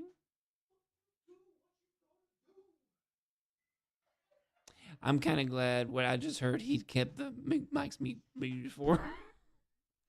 But even so, I mean, the guys, they let me talk, even though, I mean, I have nothing to contribute to this entire show.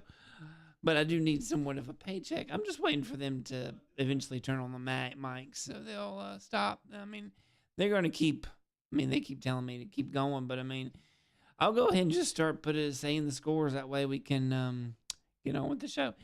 Ashbrook won last night over Chris 21-14. North Lincoln got by 40-38 over West Iredale and Bunker Hill. Kramer Storm over Cherryville 42-7. We had Shelby wipes the floor with Bessemer City 65-0. Finally, they've turned the mics back on.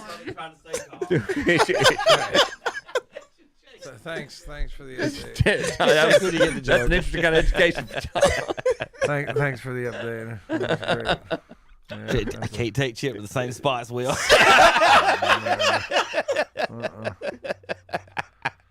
Okay. All right. There you go. I'm going to Chapel Hill today, not George. So I'm not listening to that one. So I'm gonna get out here and leave you guys with the NBA gambling situation. I did want to comment on that one a second before I got out of here.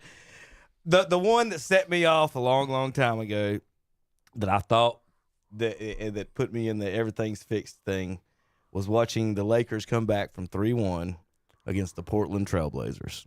I saw foul after foul after foul after technical on the Blazers once they caught up in those games, and it just I thought Stern and them propelled a dime. I'm not saying the Lakers wouldn't have won a bunch or the 5-2 they did, but that one I thought was somewhat fixed. I saw Rashid. He made some comments. Obviously, I can't play them because every other word is cuss word. But he was talking about the situation where he says, I went from earlier in my career cussing referees because I thought they were making bad calls. I found out they would get these emails across the league on how to referee certain guys and certain teams. And so I would be like, oh, did you get the email last night? And then that's why I know I'd watch their reactions. And I would know that, hey, something's up in this game. So he said that's how I started pushing a long time ago. I'd be asking, hey, who you betting on tonight? And that's what would really get him mad is that. So was it Billups is arrested as coach? Also, I think it's going to be a lot more here when it ends up at the end. Comments, suggestions, I'm going to leave you guys to that as I get out of here and let you guys do that. And then you guys do the World Series and everything else. Yeah. All right, guys. Y'all have a good day. I'll be listening. Thanks. All right. So, all right. Will, Tom, give me your thoughts on that. Have a safe trip, Kevin. Here's my thoughts on it. One of the greatest travesties in sports is Pete Rose not being inducted into the Hall of Fame. I agree. Yeah. Because of betting. No, because he's a jerk. Will that's why he's not in the major, because he's an unapologetic jerk. That's why he's not in the Hall of Fame. But yes, the gambling. Yeah, he did gamble. But what Pete Rose did was different. He gambled on himself to win. He said, "My guys is going to beat your guys." Or whoever, I'll put money on it. Yeah. Well, and my guys are beating your guys. He did not point shave or take a picture out or do anything like that. I asked this question a few years ago, Will, because I see your point, and I admittedly told, I don't even know if Tom remembers this conversation. I said, I'm ignorant here. What is so bad about betting on yourself? And I forget if it was Tom, I've been Terry, somebody made a great point and said, you could force a pitcher into a game. It could impact decisions on the game that you wouldn't make otherwise. Yeah. And so I can see even betting on your team to win when you've got an immoral or unethical financial obligation to that is problematic. Yes, there can be. I'm with you on that. It could turn to a conflict of interest. Is saying it's still putting your best foot forward to win a ball game, regardless. It depends on if you put people at risk. It's not Will. Yeah, if there's potential, or playing somebody who's questionable who might not need to be out there health wise. It's a 162 game season, so if you put a guy at risk when you maybe otherwise wouldn't, because in 106 nobody's going 162-0, right? Right. So you might put this guy at risk to win this particular game, because you bet on this particular game. So it's problematic. But like you said, it's a false equivalency to say that what Pete Rose did is as bad as what Chauncey Billups, well, he was the poker tables, I think, right. Or Terry Rozier more specifically, hey, take the under on my points tonight because I'm gonna pull up limp in the second quarter. Now that's a whole that's a whole different ball game. And you are right, Will. You are right to say it's a false equivalency, but it's not right to say, well, there's nothing wrong with me betting on my own team. No, that's problematic. So that's problematic. So here's the to kind of elaborate on that a little bit and see if this gets y'all just thoughts y'all have a little bit farther on this. So March 23rd, 2023, Rozier, still with the Hornets at the time, allegedly told Danilo Laster, a childhood friend, that he planned to remove himself from Charlotte's game against the Pelicans in the first quarter because of a supposed injury, quote unquote, according to the indictment. Laster allegedly sold this information to two bettors for about $100,000. Those bettors, along with their associates and network of proxy bettors, wagered on Rozier's prop unders, according to the indictment. ESPN previously reported on betting activity involving Rozier's props in the March 23rd game. That game, Rozier left the game after just 9 minutes with 5 points, 4 rebounds, and 2 assists. He paid for Laster to travel to Philly to collect the proceeds from the scheme, according to the indictment. Then Laster then drove to Rozier's house in Charlotte to count the money with him. Rozier's attorney, Jim Trusty, said in a statement that his client is not a gambler and looks forward to winning this fight. Whatever. Yeah. He's guilty of sin. Well, here's where the conspiracy theory starts asking, part of this based on this ESPN article. How does the NBA explain letting Rozier play after this? That happened in 2023, March 23rd, 2023. How does the NBA explain letting Rozier play over the past 2 years? And that the Windhorse from ESPN says that's the question that could create much of the fallout from these bombshell allegations. So he shouldn't be playing. I mean, it's just. I mean, he's going. This is going to really, really. All right.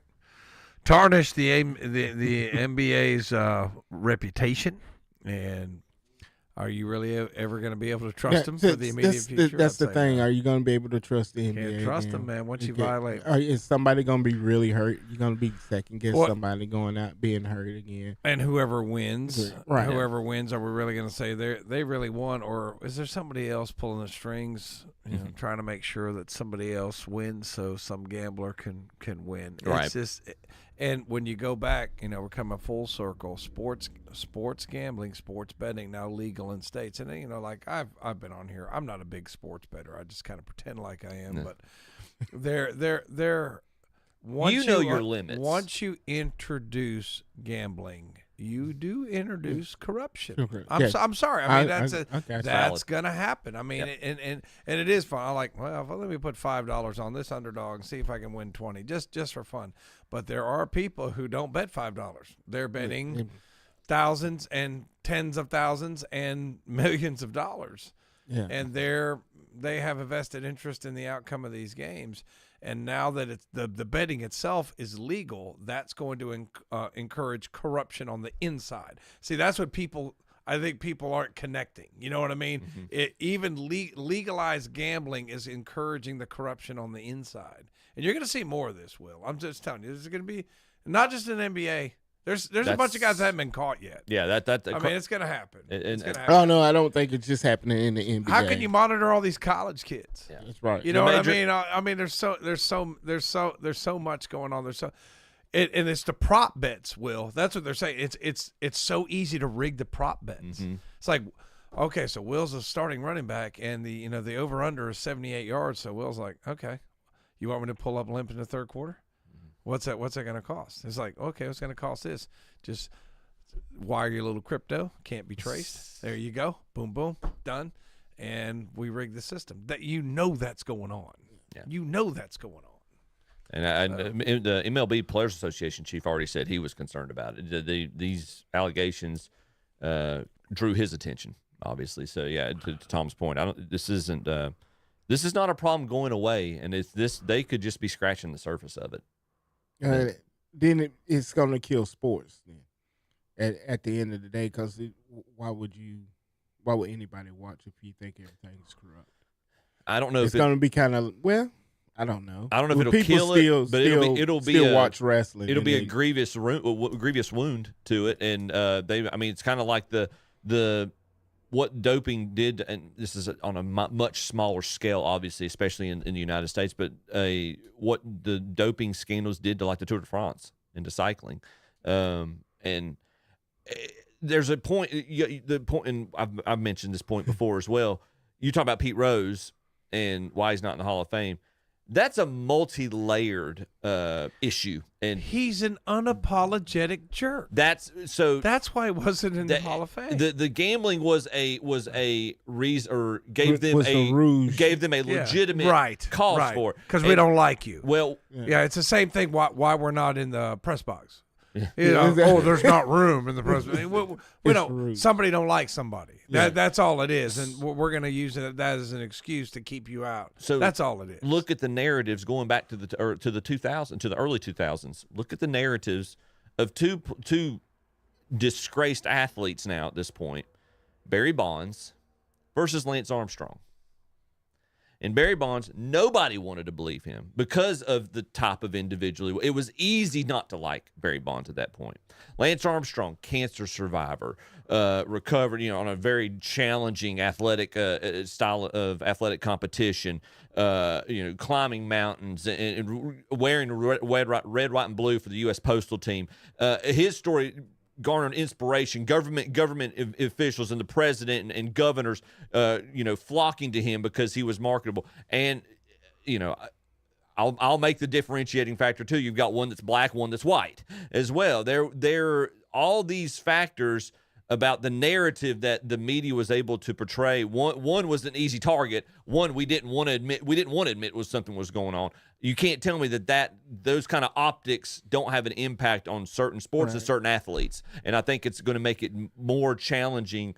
The media's got to look at itself. Fans have got to look at it to see, okay, are we giving everybody a fair shake here? Right. Are we looking at all of these folks in the same light? Well, in the same light, as far as that goes, I get it. I was just talking about the situation with him because they use gambling as a ruse with Pete Rose.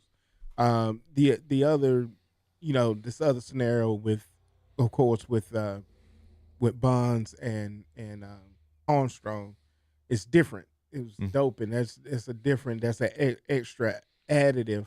Yeah, but everybody was doing it. Yeah. Right? No.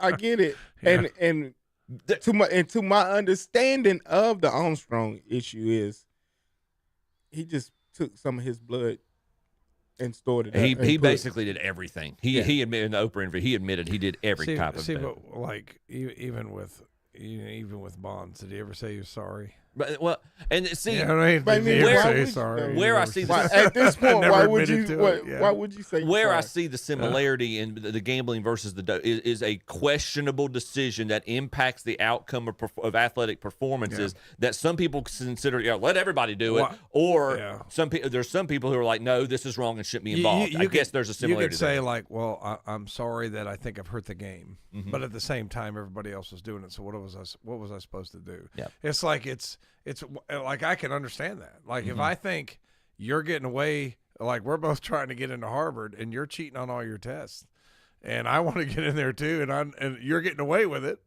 and you're going to get that spot above me. What am I going to do? I'm going to try to find a way to cheat. I mean, I think that's what was going on back then. But those guys never really seemed to like. Palmeiro, I never used steroids, period. Yeah, he did. What did Mark McGwire say? I'm not here to talk about the past. Right. I mean, it's just they never said, we're sorry, we hurt the game. And maybe they did. I don't have any knowledge of any of them coming out and saying, I'm sorry I hurt the game, but everybody else was doing it, and I'm still very talented. You couldn't do what I did. I mean, the average guy just can't take steroids and do what Mark McGwire did. The only guy that I know of that they got on air to actually admitting it, and I think he was just kind of accidentally didn't realize he was Giambi. They were interviewing Giambi. This was years after everything came out, and Giambi was playing with the Yankees, and he said, I made some of the same mistakes that these other big players did, and like it's like a oops moment. He didn't realize he said it on the air. And there was a thing where they were like, is baseball going to punish him? And they're like, no, they basically swept it under the rug. Right, because I think there's a little bit of remorse there, and a lot of those guys they're just unremorseful.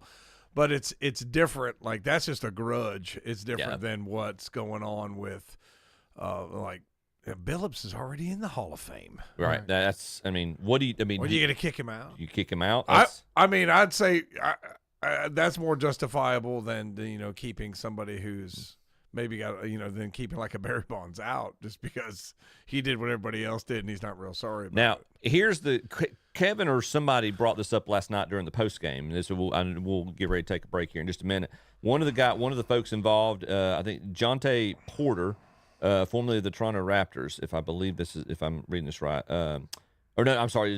Jones was one of the folks arrested. Jones, if I can get back to it, Jones and a co-conspirator matching Billups' description are accused of telling bettors about the availability of star players before that information was known to the public in 2023 and 2024. The players are not named in the indictment, but match the descriptions of Damian Lillard, LeBron James, and Anthony Davis. Following sentence, none of those players have been accused of wrongdoing. So... here's something else. I don't, maybe you mentioned it or not. Do these guys need the money? Who else said that? I mean, who made that point? Seriously, guys. Like I hustle for a couple extra bucks all the time. We all know this. I mean, I'll go ref a game or do a little driver's ed. You know why I hustle? Because I'm poor. Right. I mean, you guys aren't poor. I don't think it's the money. I just don't understand. I think it's Phil Mickelson. Maybe Phil Mickelson. I just don't. I don't think it's the money for them. I mean, just go bungee jumping. Yeah, go skydiving. If you need a rush, go do. I mean, seriously, Will. If you need a rush, seriously, go climb the K2. He's not wrong. Go do something crazy. I went skydiving. I get it. Hey, when I was in California, these crazy people like run off the cliff yeah. That's what I'm saying. Go hang do glide. That. I mean, go do that. I'm just like, because I was in California, I'm like, that guy's crazy because he's like runs up there. off he goes. Parasailing. Right. Parasailing, like stuff like that. I mean, there's plenty to go through. You got money. Go charter a boat to Antarctica and go try to hike to the South Pole. Do something that's exciting. I don't understand. I just don't get it. Gambling is the excitement of you think it's that thrill seeking. Yeah, that's exactly what it is. It's not money chasing. It's thrill seeking. Phil talked about. It must be. It's like Watson and the Instagram girls. It's like, what are you doing? Yeah. You know what I mean? What are you doing? Yeah. I mean, it's like, do these guys not have a guy that says, what? Now, Chauncey Billups was like my age. Like, what are you doing? Yeah. You know, like, I'm not going to say on the air all the stupid stuff I did as a 22 and 3-year-old because I might be in jail. But these guys are grown men. Chauncey Billups is grown man. Financially stable, successful. So this is the difference. I guess we're not looking at. These guys were like us at one point. I mean, I could see myself as a 22-year-old doing something really stupid. Yeah. But not as like Chauncey Billups, like, mature grown man. Right. It's like, what? Successful, accomplished, Hall of Fame, coaching in the NBA. I mean, it's like financially set for life. And I just don't understand. I keep mentioning or brought up Mickelson, but a couple of stories that Will just kind of, and these are Mickelson's never confirmed these, but there's the story he was in the locker room of a particular of one of the golf tournaments, and like he's just going through like in the span of like just 20-25 minutes, he's going through like 20-25 bets. Just trying, one guy said basically making it look like he was just trying to show he could do it. And then there's a rumor, alleged rumor. This has not been confirmed, but he one of the years, I want to say it was during one of the Ryder Cups that he was extremely confident about. He wanted to bet on the United States team to win the Ryder Cup, and he was part of the team. And the guy that was going to take, he's like, "You are this generation's Arnold Palmer. Why would you do this? Why would you even this?" Because the whole thing, this could potentially, if this gets out, this could potentially look very, very bad. And so he talked him out of basically doing it. But it's just like all these guys that get hooked on all this bad stuff, man. Yeah. I mean, you get hooked on drugs, you get hooked on gambling, you get hooked on dirty sites on the internet. I mean, it's just like these guys get hooked, like Deshaun Watson got hooked on Instagram girls. I mean, it's just amazing what these guys get hooked on, and it seems like they have everything in their life going for them. Yeah. And it's just like, how could Phil Mickelson get hooked on gambling? I think it's just. But every man has a vice. Yeah, I know. Every man has whatever a vice. challenges somebody. And I'm not perfect. So I'm not gonna. I don't like. Yeah. I don't like saying, well, this guy this guy. Right. That. It's like people aren't like we're imperfect beings and we're weak for certain things, and that's just like the. Unfortunately, that's just. But it just seems like at some point you have a come to Jesus moment and just say, nope, not doing this anymore. It's not worth it. Yeah. Right, it's not worth right. it. And like we've all had those moments in our life where maybe we're making bad decisions, and then we say, no, because we're not perfect. And everybody had you nailed it. Well, it's like we all have struggles. We all have things that we're weak. But at some point, especially when you got you got a lot to lose, man. You got a lot. Look at what Chauncey Billups has lost. Yeah. Look at what you've lost. What he's in line to lose. Not only your job, but your reputation. Yeah. That's the biggest. That's the biggest like part I tell people, guard your reputation, man. Guard your reputation so carefully. And it's just like his is gone. He'll never recover from this. Yeah. How will he ever even if there's a court that throws it out because there's not enough evidence, his reputation's ruined forever, and that's sad. Because we all when he was on the Pistons, man, we all love those Pistons teams, but it's just it's very sad, and I feel bad for the guy. But at the same time, it's like you got to suffer the consequences. This is gonna sound like crazy. I can see if there was a need. I could better understand. Like at debts. If there was a need. That's right. Hey, fell off, struggling. There's a need for this. That's the disconnect. The three of us will never understand what the motivation behind this was, because we've never. I've never been that kind of financially secure. Yeah. Don't know if I ever will be. I don't see any of the ones that's been named in these allegations. Yeah. Where Terry had just signed a deal with with the Hornets. Yeah. I think my wife said, "Did he retire?" I'm like, "No." Like, literally, he was playing the other night. Yeah. I was like, right. "God almighty, man." All right, It's we still got. We're going to definitely touch on the World Series. We'll touch on NASCAR a little bit too. We didn't get a chance to do that at the beginning. We've got one more race before the finale, so we'll touch on that briefly. We got that, and then we'll wrap things up with the World Series. You're listening to the Shock Jock Saturday Morning Sports Talk. We'll be right back. KTC Broadcasting. Leaf season is here. Don't wait. It's time to get leaf protection with one call to Gutter Guys. Remember, clogged gutters on your home can cause costly damage. Prevent it with a call to Gutter Guys in Kings Mountain. Remember, Gutter Guys for seamless gutters, gutter cleaning, metal and shingle roofing, commercial flat roofing, and storm damage repair. Call 704-879-4384. Again, 704-879-4384. For Gutter Guys, serving the area since 2003. Online at gutterguysconstruction.com. The schools in Cherryville are known for having a strong tradition of excellence, from the classroom to the baseball field and all areas in between. Achieving a high level continues to be a top priority as Cherryville is proud to show its Ironman pride. This football season, Gaston County Schools recognizes the players, coaches, cheerleaders, band members, and everyone associated with Ironman sports for giving us high school football on Friday nights. So join us in saying, Go Ironman! Once upon a time is right now. Escape to the Renaissance Festival, a time-traveling adventure. Huzzah! Saturdays and Sundays now through November 23rd. It's time for the Renaissance Festival! Shopping! Food! Men in tights. Hi! Enjoy foolish good times at the Carolina Renaissance Festival.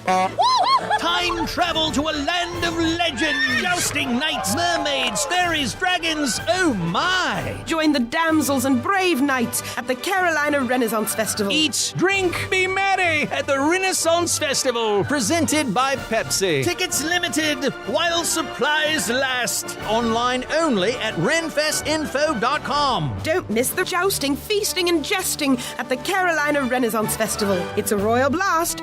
Save $26 with 2 adult tickets opening weekend, with coupons available at participating Chick-fil-A locations while supplies last.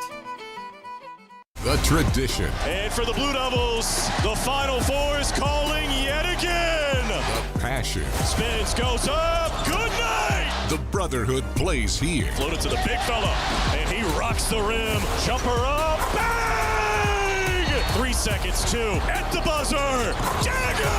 Catch the action all season long right here on your home for Duke basketball. On Carolina Country WCSL and the Boss WOHS. The NASCAR Xfinity Series. The grandstands rise to their feet. Green is in the air. Battle, beat, and bang at the paperclip. Troubles turn 2. Turned is Harrison Burton. He gets dumped. For a spot in the Championship 4. Checkered flag is in the air, and Brandon Jones will punch his ticket. It's the IAA and Ritchie Brothers 250. Saturday night at 7 o'clock on Carolina Country WCSL. 92.9 FM, 1590 AM, online at ktcbroadcasting.com. CF Moto is clicking on all cylinders during their clearance sales event at Full Throttle Power Sports in Law. Get financing as low as 0% and up to $1,500 cash back on CF Moto models. And check out the Suzuki DRZ 4S motorbike with financing at 4.99% for 36 months. And the Yamaha Let's Ride sales event is underway. Get 0% for 60 months or $3,000 customer cash back. Full Throttle Power Sports, 100 Indian Walk-In Law, online at ncfullthrottlepowersports.com.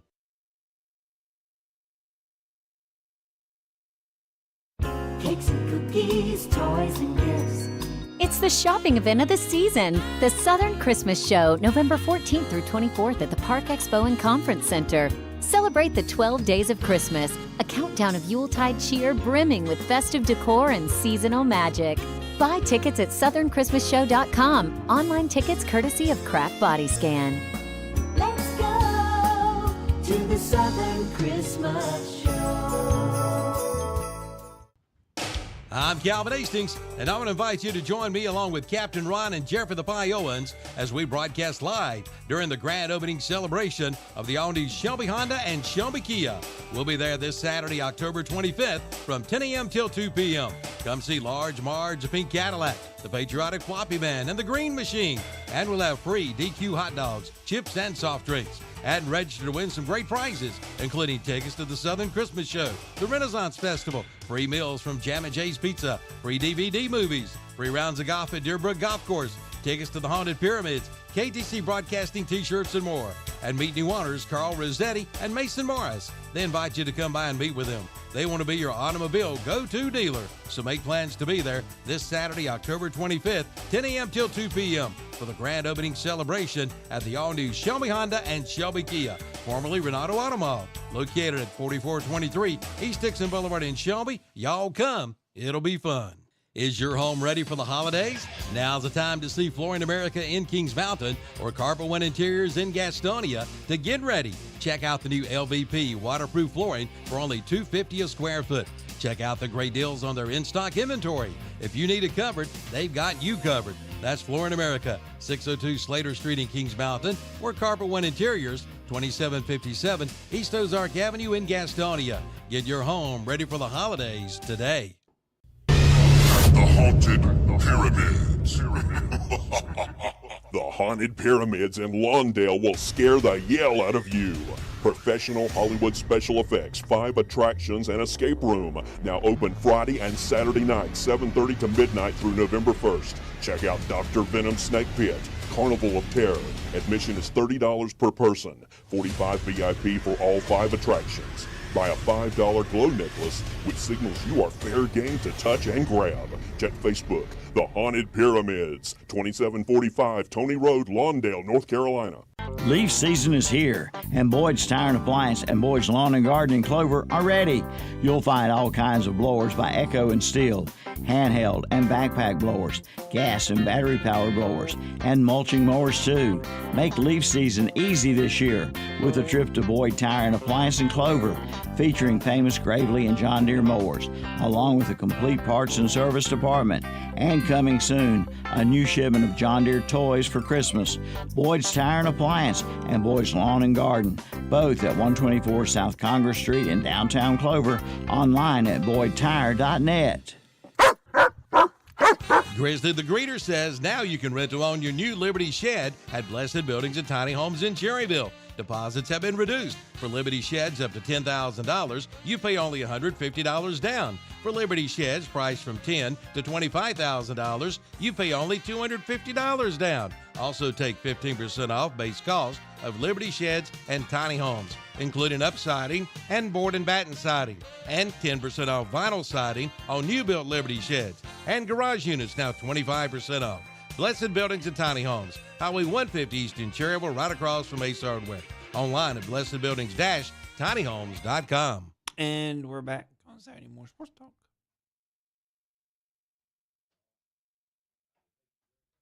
Thanks, JP. Appreciate that. Hey, JP, could you shorten that up a little bit? Okay. And we're back. KTC. Welcome back to Saturday Morning Sports Talk. Thanks, guys. Welcome back to Saturday Morning Shock Jocks with Tom Sinifani, Will Boykins. Kevin Hastings is on his way to see if he can give Bill Belichick a pep talk and see if he can get Carolina.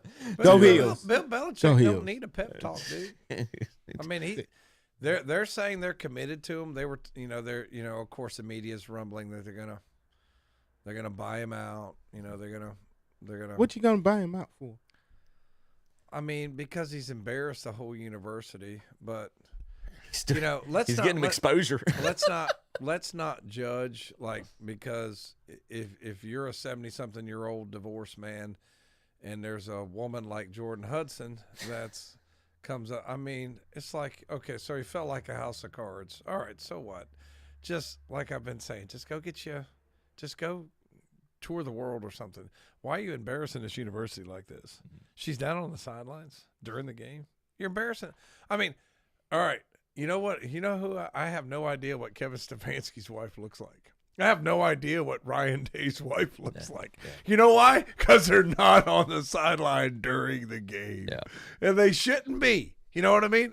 They shouldn't be.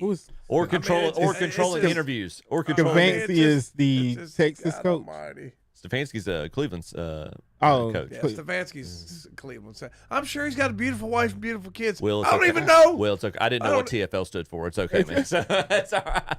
No, I mean Texas coach got a strange name like that too. Yeah. I mean, I'm just telling you, man. That's Sarkeesian. Sarkeesian. Yeah. And I have no idea. Sark, yeah. I have no idea what his wife looks like. I know what his wife kids. looked like because I seen her on the field. I mean, it's just like because she's been on the field before. I'm gonna parade my pretty kids and my pretty wife on the sideline. No, you don't do that. You know who did that? Coach Orgeron down there at LSU would have all these pretty girls come to practice, and he got fired. Yeah. You know, so I'm just saying, what are you doing? But anyway, let's NASCAR. Real quick, NASCAR. Real quick, look at NASCAR. The results for Talladega. Chase Briscoe into the chase, into the finale, I should say, along with Denny Hamlin. He won at Talladega last week. I don't know. You know what? I said, I said, what is Denny? Oh, Denny's in the back. Last week I was talking about it. Where's that? I wouldn't go with Denny. He ain't got nothing to win it for. He ain't got nothing. Talked me out of my pick last week. Well, Denny didn't win it, though. Denny's already – see, he won the week before. Okay. So he's in the finale. If you win, you're in, basically. Right. So the fact he did not so the fact that where did he finish? I think 26. Yeah, he finished 24th. Denny finished 24th last week. So that was a wise pick pick on your part. Chase Briscoe did win last week. So he after Denny winning the week before and Chase Briscoe winning last week at Talladega, they're both into the finale. And the last pick, the last race to determine who the final two folks will be. Well, if it's not Hamlin or Briscoe, we'll have one other winner who will be in, and then that fourth place spot. Right now, you've got the standings up on those of you looking online. You can see Briscoe and Hamlin in. You got Christopher Bell right now third, Kyle Larson fourth. That if things were to end right now, they are your four finalists in the finals of Phoenix. And then you've got William Byron, first man on the outside looking in. Then Joey Logano, Ryan Blaney, and Chase Elliott. Logano keeps creeping up. He was eighth start of the third round. He moved up to seventh last week. He's the sixth this week, but he's got to leapfrog two racers to get into the finals. Where did he finish up last week? Let's see where Logano was last week. I've got the results right here. Finished 16th, so not great. How about this? And our rest in peace, Terry. We miss you, brother, but I can't. I've got to throw this out there. By the way, my pick, Chase Elliott, dead last week, or 40, finished 40th. Well, I didn't pick him for the race, but I picked him to be in the chase, in the finale, but he's not making it. 40th. Kyle Busch, if I can find him, actually finished 19th, so finishing in the top 20, but finishing 11th. On a super speedway, Shane Van Gisbergen. So one spot outside of the top 10 for Gisbergen, not on a road course, on a restrictor plate track. So maybe he's trying to finally learning his way around some of these tri-ovals. But we'll see. We'll see what next year has to have for Van Gisbergen. So, anyways, we've got Martinsville this week. Real quick, looking at the odds. That's short track. Yeah, it is. It's a paperclip, basically. Yeah. It goes fast as you can down the straightaways and then just slam on your brakes. I used to love – they do night races at Martinsville, and I love – you see the brakes as they were going in, and the inside of their tires used to be cherry red. Yeah. I just loved watching that. So this one with Martinsville, the odds that we have for this race, we've got Ryan Blaney, who's currently 7th in the rankings. He's 3.5 to 1. Denny Hamlin is plus 425. Chase Elliott's plus 650, so 6.5 to 1. He's gonna have basically either the guys in front of him, all of them are gonna have to have a bad race. He's gonna have to win to get in. It looks like Elliott's on the outside looking in, pretty bad. Kyle Larson, he's in that last spot right now. He's a plus 675. Christopher Bell, who's third, also plus 675. William Byron plus 800. Joey Logano plus 900. Chase Briscoe 16 to 1. It starts getting pretty high after that. Josh Berry and Bubba Wallace 25 to 1. So got Martinsville. You've got your drivers right there, guys. You see them up on the screen. Briscoe and Hamlin are in. You've got these other 6 drivers. Who do y'all have a pick this today for this race, or who's gonna pull out the victory and who might be in? Logano's been moving up, and he's been there before, right? Mm-hmm. And I know that one of our estranged employees used to call him Slogano, but he's not. I think he'll move on up. I think he'll pass Byron, and I think he's going to pass Christopher Bell. I like Larson to stay in it. And I think Logano's going to be in that Final Four. That's not a bad pick, Tom. So, Will, you got any thoughts on it? I picked him last week. I had to stay with him this week. You going to go Logano as well? I think Logano ends up in the Final Four. I agree with that assessment. And honestly, Tom, you're Kyle Larson moving up and Logano being for that. That's a pretty good Final Four. I think that's what it's going to be. I think Elliott's too. If Elliott was a little bit closer, I'd like to think he could sneak in. But he's going to have to win to get in, and that's a tall task for him to do so at Martinsville. I'm going to agree with Tom. I think it's going to be Larson and Logano rounding out the Final Four with Briscoe and Hamlin. And I don't know if Logano wins, but he's going to do just enough. Maybe so Larson. It's one race for the championship. So yeah, it'll be one. So this Martinsville race determines the Final Four, and then it's a one race shootout, basically Phoenix for the champion. That's exactly right, Will. So we've got 2 races left in the season, and to wrap things up, and they finish up in. So that last race, it's going to be who finished where. Yes, right. Basically who finishes the best out of all of them. That's exactly right. You don't necessarily have to win the race. It's just whoever's in that top 4, you have to finish the best. Which sucks for the person who wins that race. Yeah, it's because you don't get the normal celebration of winning a race. Yeah, because they'll be celebrating the championship. So you'll win a race and won't get to celebrate it because they'll. It's been that they're trying to balance out having a successful end of the year while also acknowledging the totality of the entire season, basically. So they're trying to find that balance there. But yeah, I'm going to leave with Tom. I agree with that. Briscoe, Hamlin, Larson, and Logano, I think, will be the Final Four, and then they'll shoot out at Phoenix to see what happens. All right, that's our NASCAR segment. Any other final thoughts y'all have on that? All right, we're going to take one last break here, and then we will get to the World Series. And we will wrap things up. We'll be right back. Take KTC Broadcasting. I'm Calvin Hastings, and I want to invite you to join me along with Captain Ron and Jeffrey the Pie Owens as we broadcast live during the grand opening celebration of the all-new Shelby Honda and Shelby Kia. We'll be there this Saturday, October 25th from 10 a.m. till 2 p.m. Come see Large Marge, the Pink Cadillac, the Patriotic Floppy Man, and the Green Machine. And we'll have free DQ hot dogs, chips, and soft drinks. And register to win some great prizes, including tickets to the Southern Christmas Show, the Renaissance Festival, free meals from Jam & Jay's Pizza, free DVD movies, free rounds of golf at Deerbrook Golf Course, tickets to the Haunted Pyramids, KTC Broadcasting t-shirts, and more. And meet new owners Carl Rossetti and Mason Morris. They invite you to come by and meet with them. They want to be your automobile go-to dealer. So make plans to be there this Saturday, October 25th, 10 a.m. till 2 p.m. for the grand opening celebration at the all-new Shelby Honda and Shelby Kia, formerly Renato Automall, located at 4423 East Dixon Boulevard in Shelby. Y'all come. It'll be fun. For over 60 years, through 3 generations, Hoyle Plumbing has been the reliable source for all your plumbing needs. Whether residential or commercial, our skilled technicians can handle your every plumbing issue. Rather tackle the job yourself? Hoyle Plumbing has a parts counter well-stocked and open to the public with knowledgeable people to answer any plumbing question you may have. Reach out to us today at HoylePlumbing.com. That's HOYLE plumbing.com. Your hometown plumber for over 60 years, Hoyle Plumbing is here for you.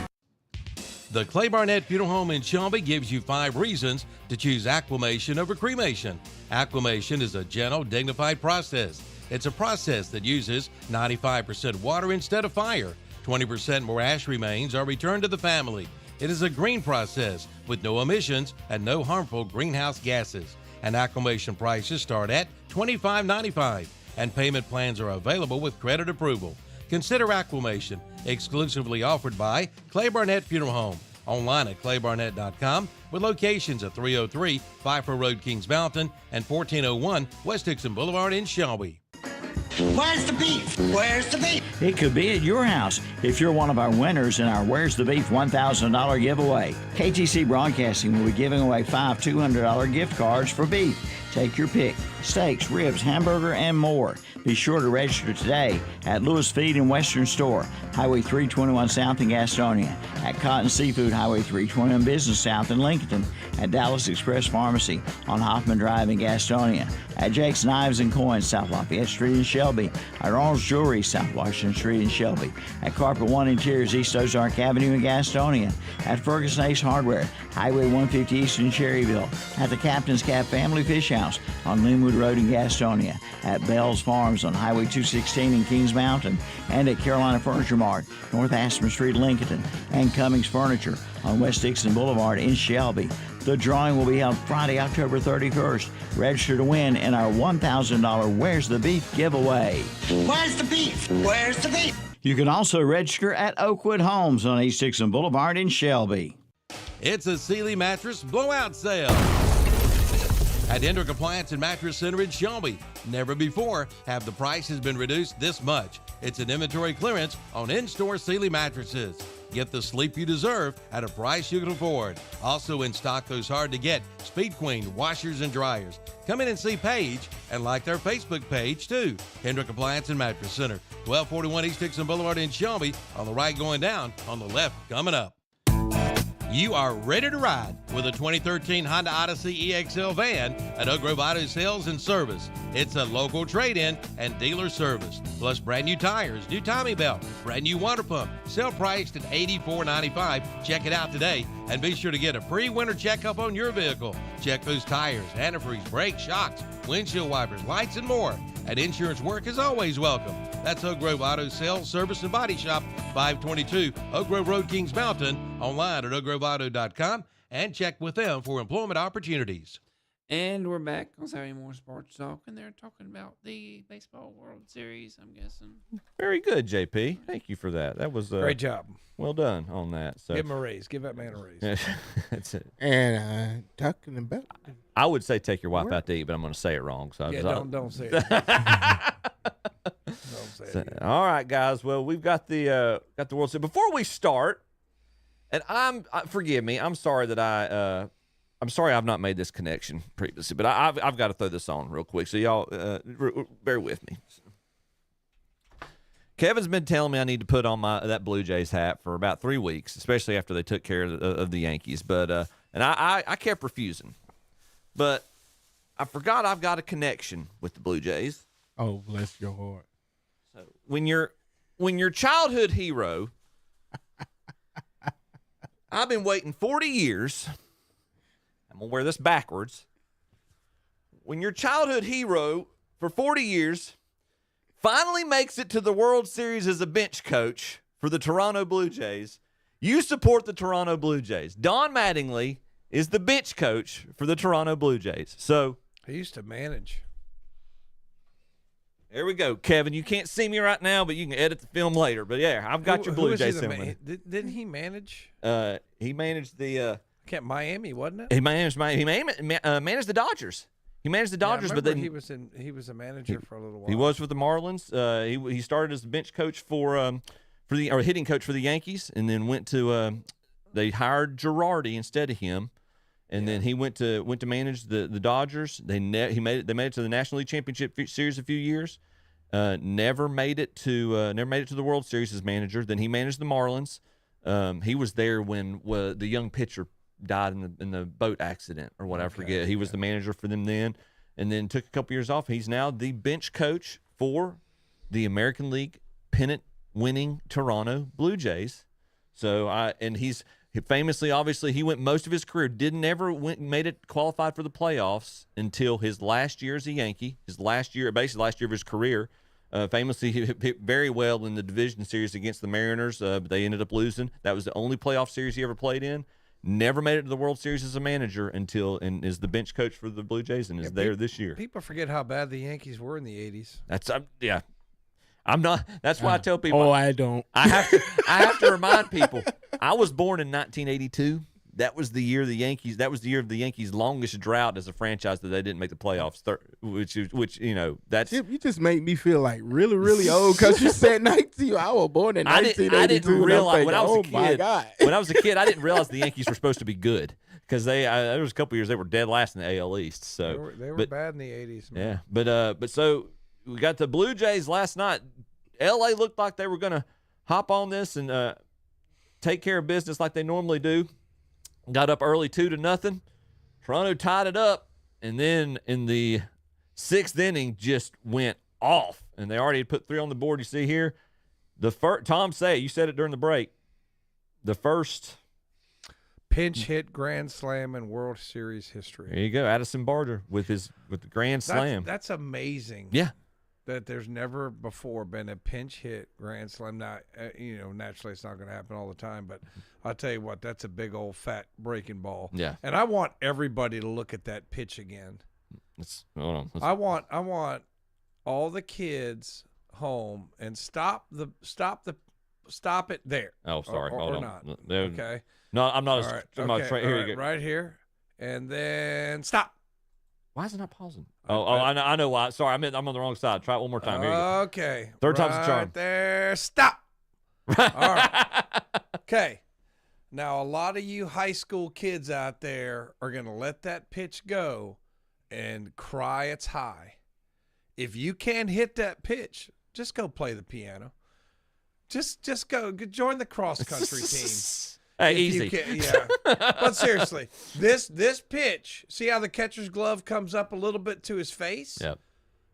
Every high school kid cries that pitch is high. So, like, when you get that pitch in a real game, Barger showed you what you do with that pitch. Mm-hmm. You get a high breaking ball, quit crying it's high. Hit it out of the ballpark. Or go join the marching band if you can't hit that pitch. Actually, I mean, that's the one you want to take.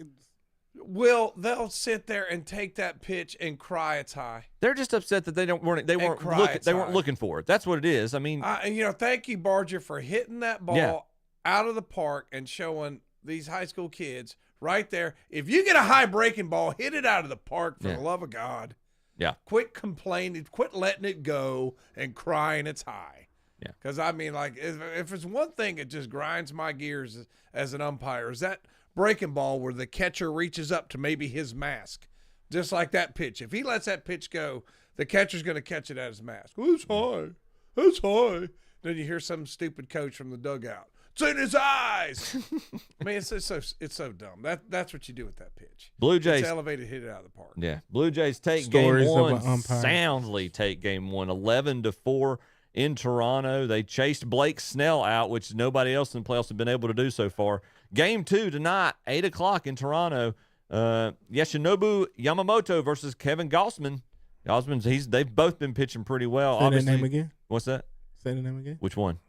First one. Yoshinobu Yamamoto. Yamamoto. Yamamoto. Yeah, there you go. So same as the general for the Japanese in World War II. It sounds like you sang in the song. He was an admiral. I said general. Thank you. Yeah, naval. Yep. So, but yes, Yamamoto versus Gausman this evening, 8 p.m. As Toronto takes early 1-0 lead. Obviously, I want to ask the obvious question here. As Toronto, you want to go to LA up 2-0. How important is it for Toronto to be up 2-0 going into LA? It's real. I mean, look, dude. I mean, there's. Go ahead, Will. Go ahead. I'm just saying that you're playing obviously the most talented team in baseball. You've got to win your home games, right? Yeah, that's if you win your home games, you're good. So I think you said something over the break, Tom, and I think it's really ESPN does an article about this. LA has got the best team money can buy. Basically, they've got one of the 2 largest payrolls. They've invested wisely. Yankees take a note on how if you're going to spend a lot of money, do it this way. But Toronto, they don't strike out.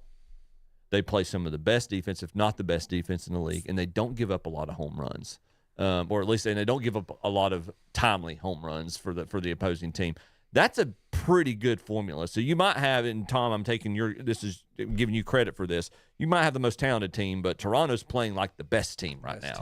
And that's that speaks a lot. That says a lot. Yeah, first time in 32 years they've hosted a World Series game. Yeah, and they pulled it out. It looked like, again, everybody at first when LA took their lead, like, oh boy, here we go again, just like that. But just like last year, the team that had the lead in Game 1 gave it up to a grand slam and then some. So they didn't panic when they got down 2-0 Right. early. Don't forget their pitcher was pitching in AAA a month ago. Yeah, it's So I think it's crazy. 22 years old, comes out there, first inning goes 1-2-3, strikes out Ohtani on a nasty splitter. Mm-hmm.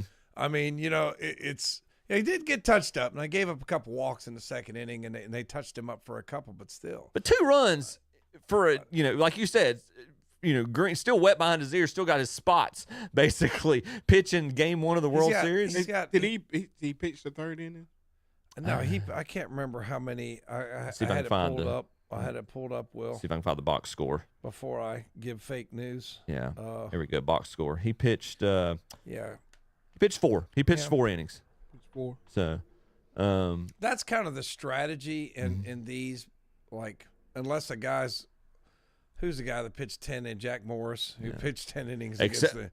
You know, you can find exceptions to that, but the newer school seems to be like we have more guys available because we're truncating the season here, right? Except the one team that's not doing that this playoffs have been the Dodgers. They've been relying heavily on their starters because they have no bull except for Sasaki. Their bullpen has been woefully underperforming this year. They got rocked last night. Yeah, and they showed it last night. If they can, their starters in the National League Championship Series, Snell pitched 8 innings. Yamamoto pitched a complete game. Oh gosh, I can't even think.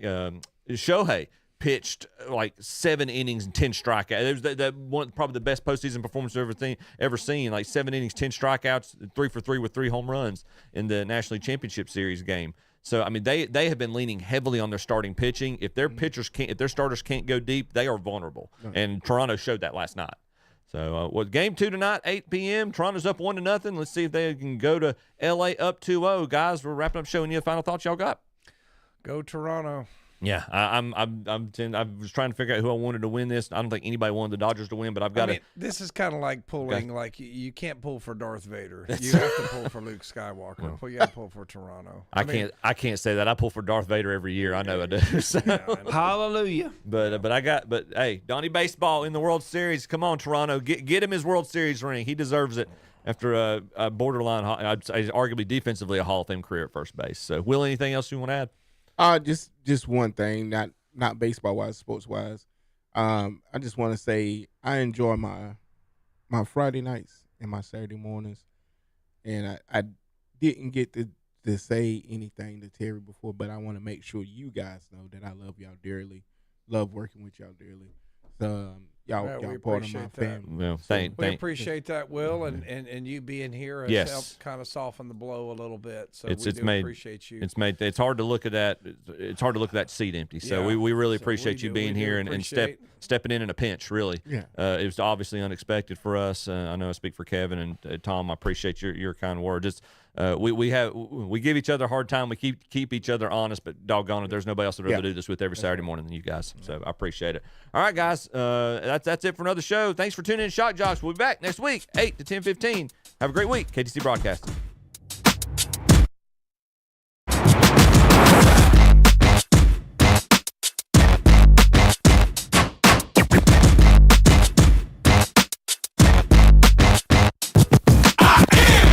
Incredible man, I only do things incredible can. Cause I am seed of a chosen breed. You don't see too many like me.